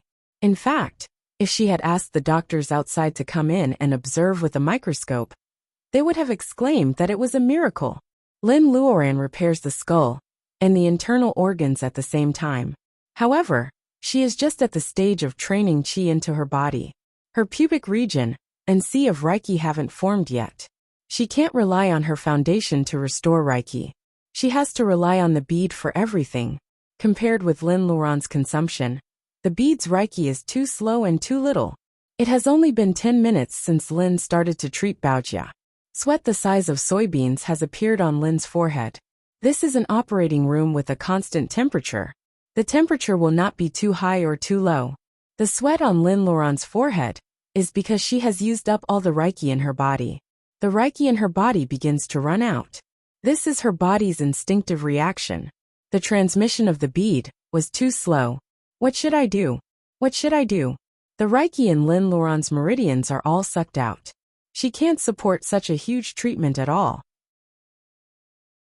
The Reiki delivered by the bead is pure, but it is just a drop in the bucket for Baojia's injury. Under the nourishment of Reiki, Baojia's damaged internal organs are quickly healed. At this time, Baojia's metabolism is extremely fast. New cells full of vitality keep dividing, pushing out the dead and damaged cells. In just 20 minutes, Baojia's body is covered with stinky sweat. If a cultivator were here, he would beat his chest and stamp his feet with jealousy and hatred. Lin Luoran is not treating Baojia's injury. She is clearly sacrificing the Reiki she has refined to change Baojia's physique. It is not the bone marrow cleansing and tendons changing, but definitely the power transfer in martial arts. Before a person dies, he or she will transfer all the power in his or her body to the younger generation through a special kung fu. The way of heaven is merciless. Cultivators are mostly those who abandon the mortal world to pursue the way of heaven. They can kill their fellow disciples for an elixir. Why would they waste the spiritual energy that they have painstakingly refined for a lowly mortal? Lin Luoran's whole body is trembling. Her hands on Baojia's body have begun to spasm. Her consciousness is blurred. Time and space change. It is a small town with a misty rain. A 17-year-old high school girl has finished her evening self-study. She holds a pile of books and rides a bicycle for more than 10 miles to go home. It's not that she doesn't want to live in school, but that her family conditions don't allow her to. She is a sensible girl and doesn't want to squeeze more blood and sweat from her parents, so she chooses to live in school. The 17-year-old girl already has a beautiful face and a graceful figure. Her curves have begun to develop. She is young but attractive. Hidden under the loose school uniform, she becomes more and more imaginative. She has walked this alley many times. Although it is dark and empty, it is the fastest way to get out.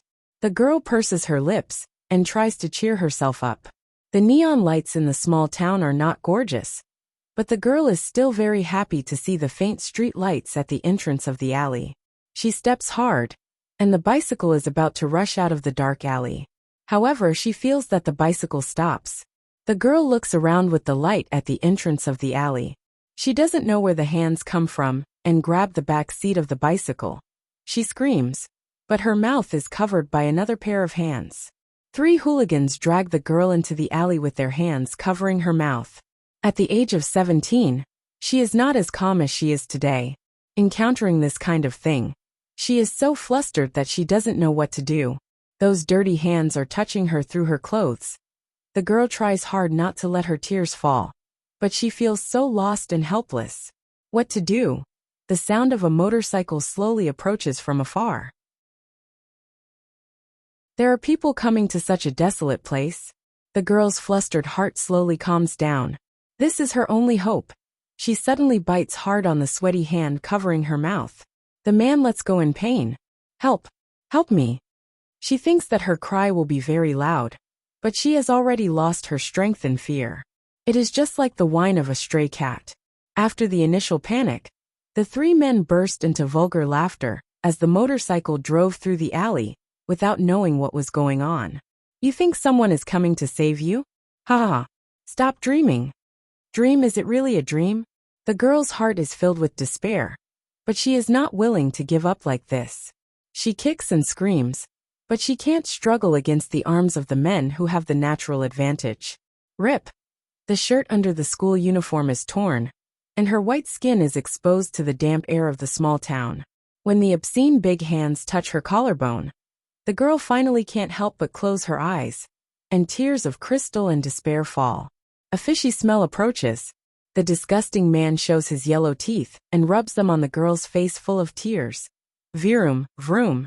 The rapid acceleration and braking sound. The incandescent light is like a torch, illuminating the dirty alley.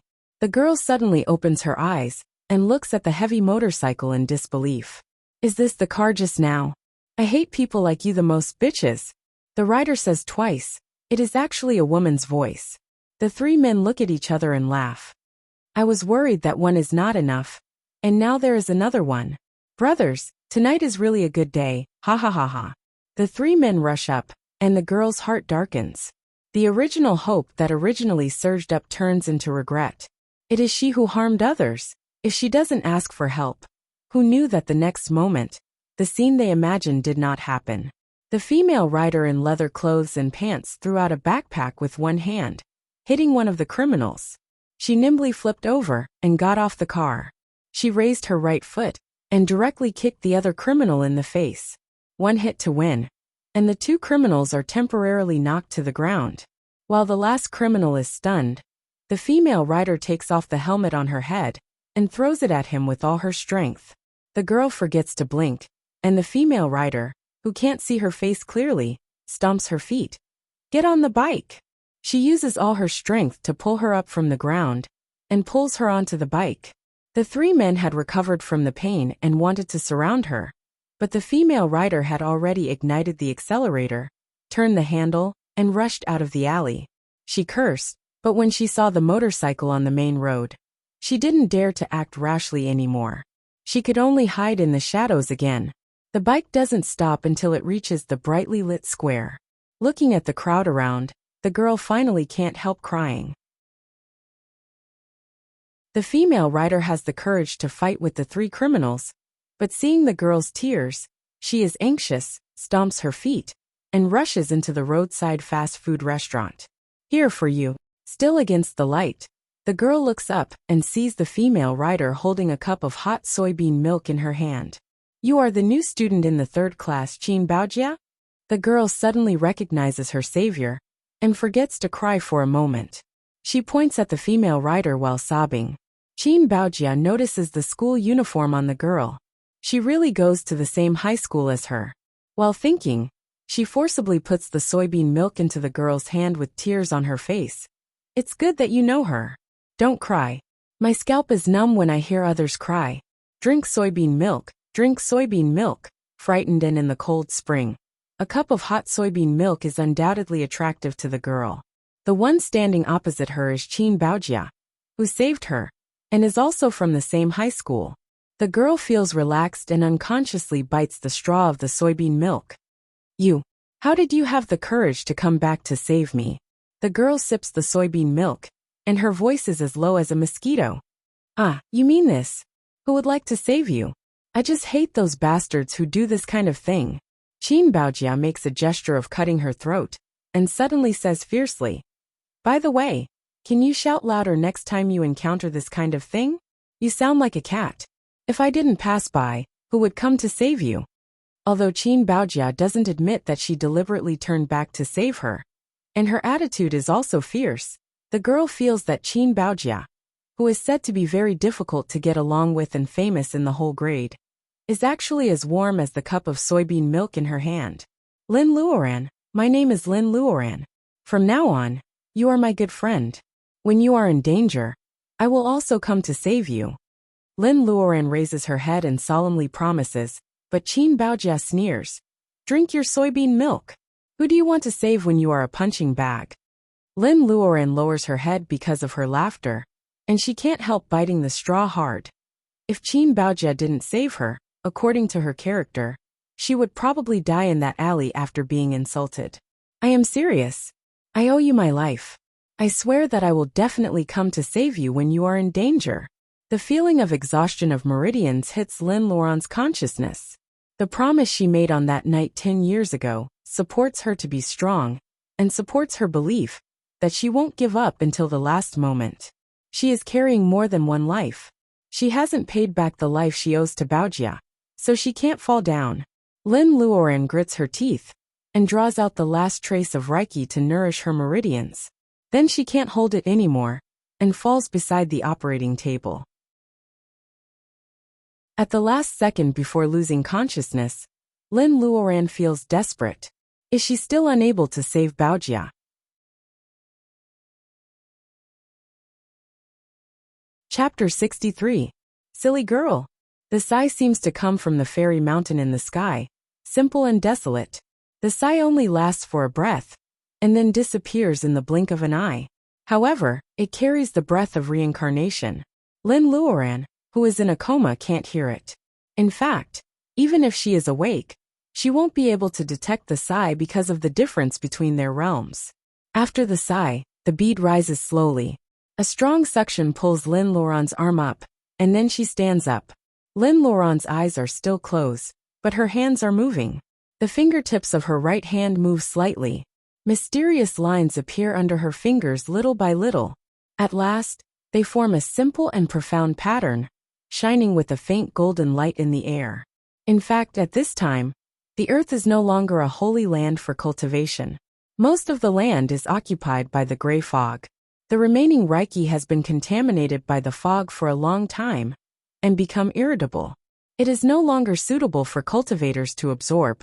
However, The moment the golden pattern appears in Lin Luoran's hand, it starts to absorb the thin and irritable Reiki in the air.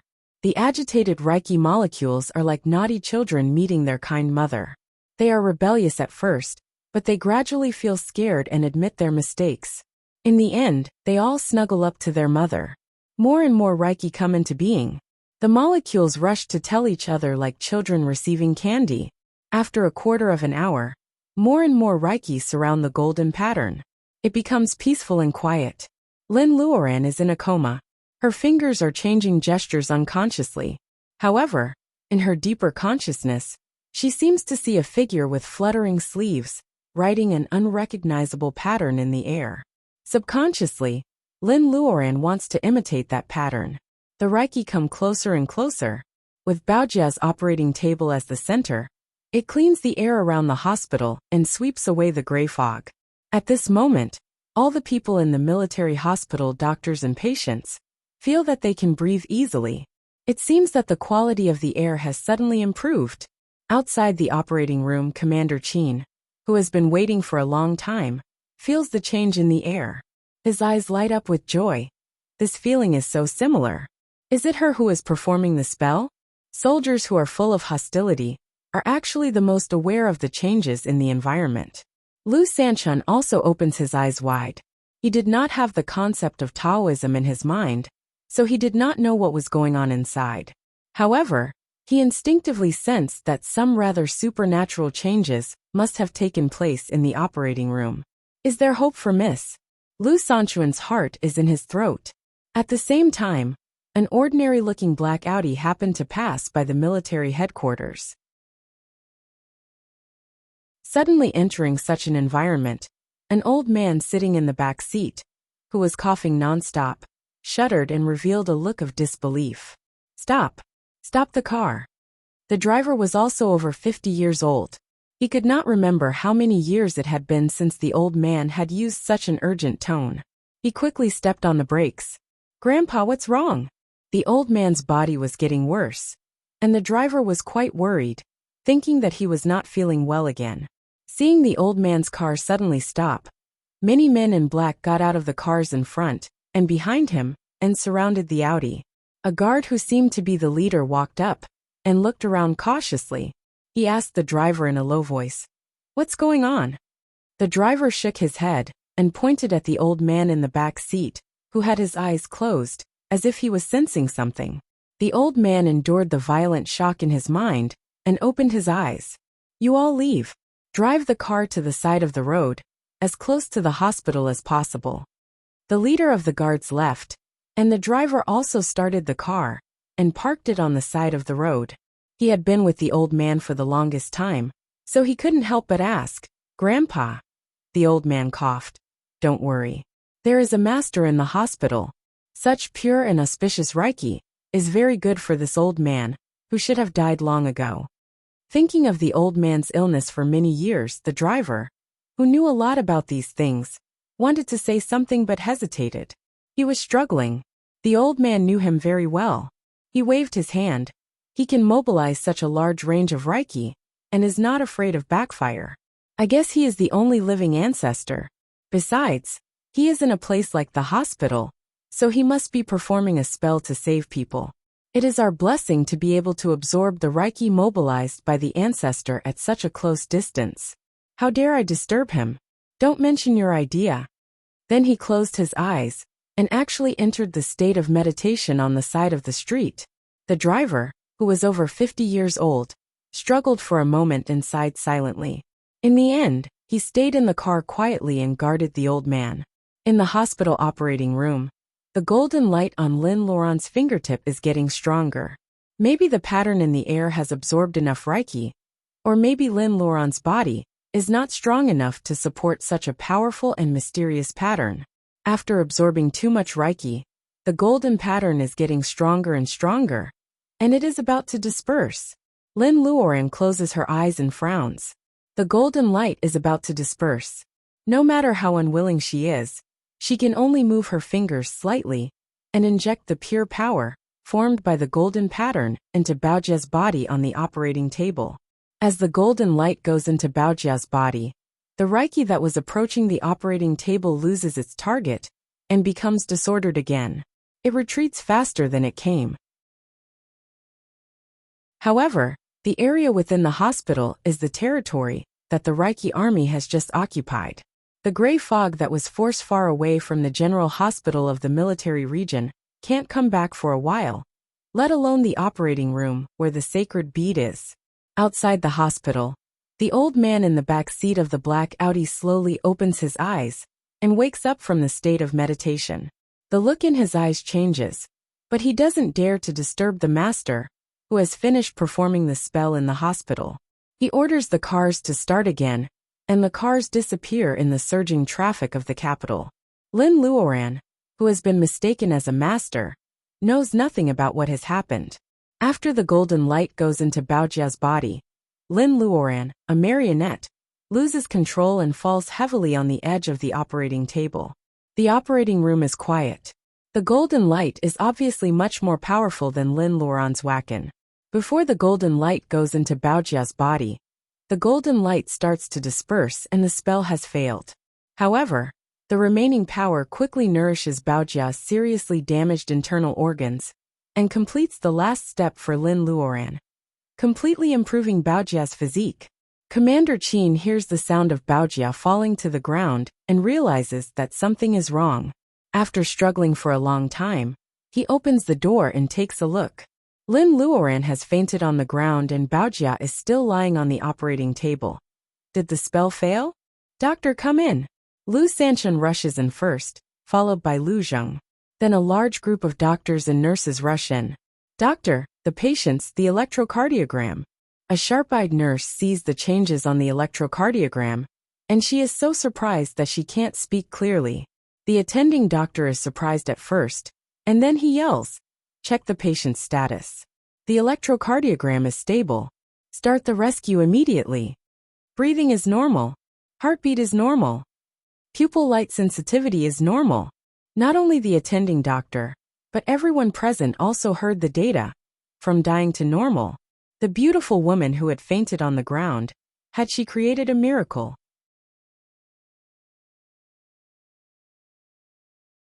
Chapter 64. On the top of the cliff, the mountains are surrounded by clouds and mist. The land of China is still a land of water and swamps. Miasma is everywhere. Birds, beasts, flowers and plants are everywhere. There are tigers with wings under their armpits, giant snakes that are dozens of feet long, golden eagles that can cover trees when they open their wings, huge poisonous toads with bulging backs. Beautiful mountains and swamps coexist with poisonous miasma. This is a chaotic era, where people have just developed intelligence. It seems that there is no one on the earth. Until one day, a figure wearing a robe with wide sleeves suddenly appears on the cliff. The figure stands alone on the top of the mountain with long hair dancing in the wind. It is hard to tell whether the figure is a man or a woman. For this man, the tiger lowered its head, the eagle landed on the ground, and the snake swam up from the swamp to worship him. All kinds of poisonous insects and beasts retreated, quickly disappearing in front of the man in the long robe. However, the man in robe turns a blind eye to the outside world. He just raises his right hand and writes the pattern that Lin Luoran wrote when she was unconscious. On his jade-like wrist, a bright pearl shines brighter and brighter than the sun in the sky. The golden light quickly gathered under the hand of the man in the robe and became brighter and brighter. It seemed that only the hand, the bead, and the glowing golden pattern were left in the world. The background of the primitive world was almost eclipsed by such a splendid spell. Lin Luoran feels that she is standing on a rampart like a passerby, watching the man in robe casting spells in fear. Based on her instinct, she feels that the golden light gathering under the man's hand has the power to destroy the world and disturb the order of the world. Standing on the rampart, she unconsciously wants to imitate the pattern. However, as soon as she moves her fingers, the man in robe seems to notice it. He suddenly turns around and looks at Lin Luoran across thousands of years of time and space.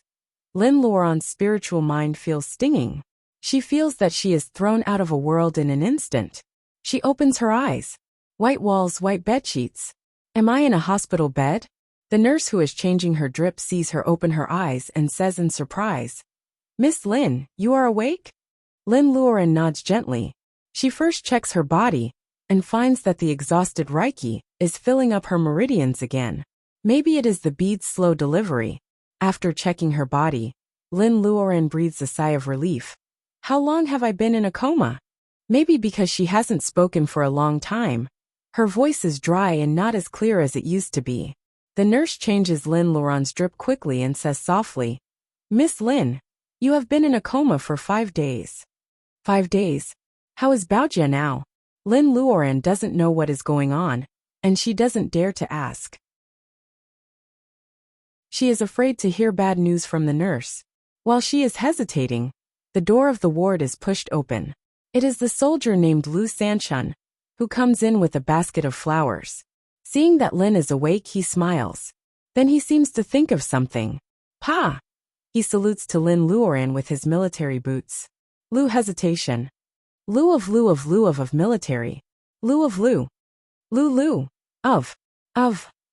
Lin Luoren salutes again. "Miss Lin, thank you so much. You were out of danger 5 days ago. The commander will be very happy to know that you are awake." Lin Luoren is finally relieved. In this case, the dream and her memory may not be fake, right? In the dream, she writes mysterious patterns in the air with her eyes closed and her long hair moving without wind. The last golden light goes into Baojia's body. It must be that golden light that saved Baojia. "Can I see Baojia?" Lin Luoren has been in a coma for 5 days, but she doesn't find any other discomfort. The reason why she fainted on the same day is that she ran out of Reiki and exhausted her energy. Before Lu Sanchun says anything, the nurse says awkwardly, "Miss Lin, you just woke up. Let the doctor check you first." Lin Luoren smiles. "It doesn't matter. I know my body well. Could you please buy a bowl of porridge for me and send it to Miss Chin's ward?"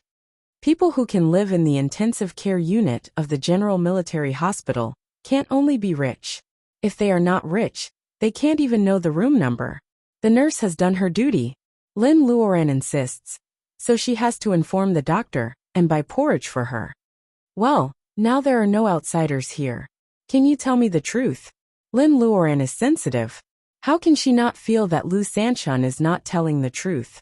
Therefore, she deliberately sends the nurse away and asks clearly when there is no one around. Lin Luoren knows what is going on, so she doesn't panic. Lu Sanchun is not good at talking. He doesn't know how to tell her clearly. He can only say what he knows one by one.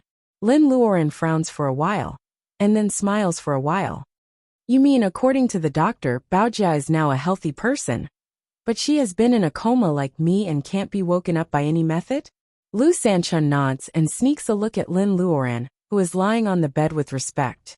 To be honest, as a Wuxia soldier from the mountains, Lu Sanchun has seen a lot of blood when carrying out secret missions. However, he doesn't know who the Taoism in front of him is. When the doctors rushed in that day, they found that the internal injury on Mrs. body that couldn't stop bleeding was healed, and even the surface wound was healing. Is this a miracle?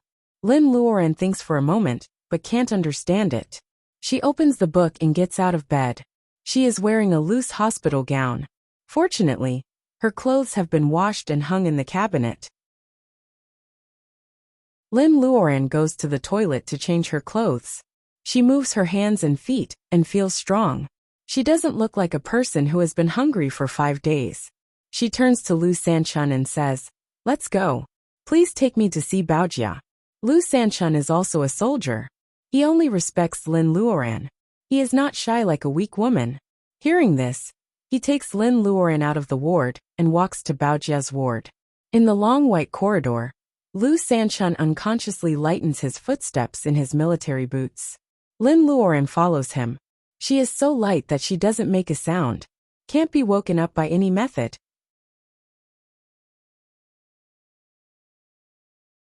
Chapter 65.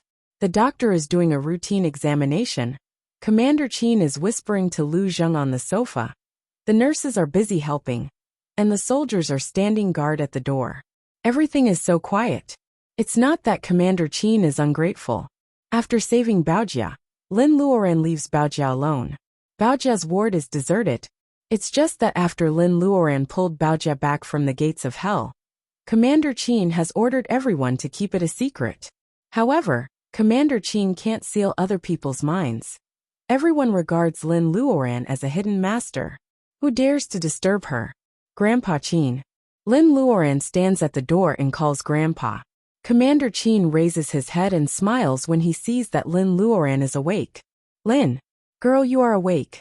Come here and sit down. Don't run around. The girl is a little hesitant. Commander Qin doesn't know how to face Lin Luoran, a young master of Taoism. Lin Luoran understands this, but she doesn't say much. If she insists on expressing her position now, it will make her seem distant. She might as well let it go. Baojia's grandpa is used to it, so everyone will be the same as before. I'm here to see Baojia. I heard from Officer Lu that she hasn't woken up yet? Commander Qin is not worried about this. Taoism has thousands of magic arts. Since Baojia can be pulled back from the gates of hell, Commander Qin won't let her sleep forever. Even if Baojia becomes a vegetable, there is still a chance for her to wake up, which is better than death. Commander Qin is quite open-minded. However, since Lin Luoran asks, Commander Qin can only nod. If he is not worried about Lin Luoran's health, he would like to ask her to take a look at Baojia right now. Can I have a look again? Baojia is surrounded by a group of medical staff. Lin Luoran can't see anything from the distance, so she asks Commander Qin for his opinion. The attending physician and the nurses who witnessed the miracle have been silent since Lin Luoran walked in. They are hoping to see the master again. In terms of medicine, their desire for knowledge is no less than Lin Luoran's desire for lack of spells when she was a cultivator. However, Commander Qin obviously doesn't give them the chance to watch. He politely asks them to leave and sends Lu Sanchun to guard the door. Only Lu Zheng is allowed to stay in the ward. She hasn't seen Lu Zheng for a few days, and he seems to have lost a lot of weight. Lin Luoran glances at him and sees that his knuckles are almost visible. Lin Luoran doesn't know why. Maybe it's because of Baojia's accident, or maybe it's because of Lu Zheng's silence when Mrs. Zhou came to make a scene that day. Lin Luoran feels that the distance between them has widened by a light year. After all the medical staff have left, Lin Luoran comes to Baojia's bed and observes Baojia's condition. Unlike Baojia on the operating table that day, Baojia's breath is smooth, and the blood on her body is gone. Her shaved black hair has grown by 2 inches, which is quite abnormal in just 5 days. The scar left by the craniotomy has healed at an amazing speed. It is not hard to imagine that in a few days, even the scar will disappear. Lin Luoran tries to use Reiki to check Baojia's body. Baojia's metabolism is very fast, her damaged internal organs are as good as new, and her qi and blood are even more vigorous than ordinary people. But why does she keep sleeping? Lin Luoran feels that she has missed something, so she checks again. There is nothing wrong with the internal organs. Lin Luoran turns her eyes to Baojia's meridians. She was going to skip it, but after a cursory check, she finds something surprising. Those silver threads are swimming. Lin Luoran doesn't see them every day. If they are not Reiki, what are they? Mortals didn't know how to meditate and exhale. Even if they were lucky enough to have spiritual energy and spiritual materials enter their bodies, it would only take effect for a brief moment. After that, the spiritual energy would escape from the body and never stay in the meridians of the body. Take the palm strike between Lin Luoran and Mu Tianan as an example. Mu Tianan is a master of martial arts, but he has no foundation of cultivation. The tricky Reiki left by Lin Luoran in his body will only annoy him from time to time. Usually, it will disappear after a few days. Is the Reiki left in Baojia's meridians from 5 days ago? Lin Luoran has a feeling that it is not so simple. She withdraws her spiritual mind and thinks for a while with her eyes closed. She opens her eyes and asks, Grandpa Qin, is there anything wrong with Baojia these days except that she is in a coma? Commander Qin thinks for a while. She has been in a coma, but her functions are normal. There seems to be nothing wrong with her. Lu Zheng, who has been silent, knocks on the table with his fingers. I overheard the nurse saying that Baojia changes her hospital gown and bedsheets very frequently. It seems that she sweats a lot these days. And the sweat is black. No matter how much Commander Qin cares about Baojia, he doesn't pay much attention to such trivial things. Lin Luoran's eyes light up after hearing Lu Zheng's words. Black sweat, unconscious Baojia, and Reiki in Baojia's meridians.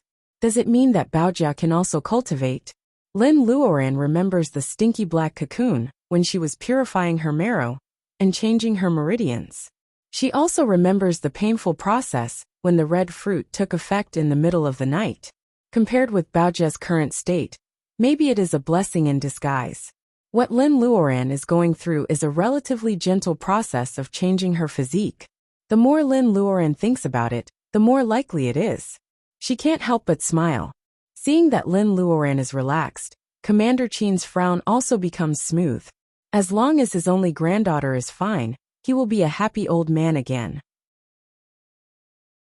Luoran, look at your smile. Is Baojia okay? Lin Luoran smiles mysteriously. She is more than okay. Maybe it is a blessing in disguise. Everything depends on when she wakes up.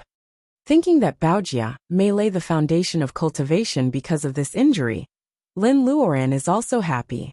The path of cultivation is long. Lin Luoran has always been worried that one day her family and friends will not be with her for a long time. Now, although her parents haven't made any progress in breathing, at least Baojia has taken a step forward. More importantly, because of the exhaustion of Reiki, Lin Luoran seems to have triggered a deeper existence in the bead. If she can copy the pattern, she can at least learn a thing or two, and her parents will be able to cultivate smoothly. Since Baojia's accident, the haze hanging over Lin Luoran's head is swept away.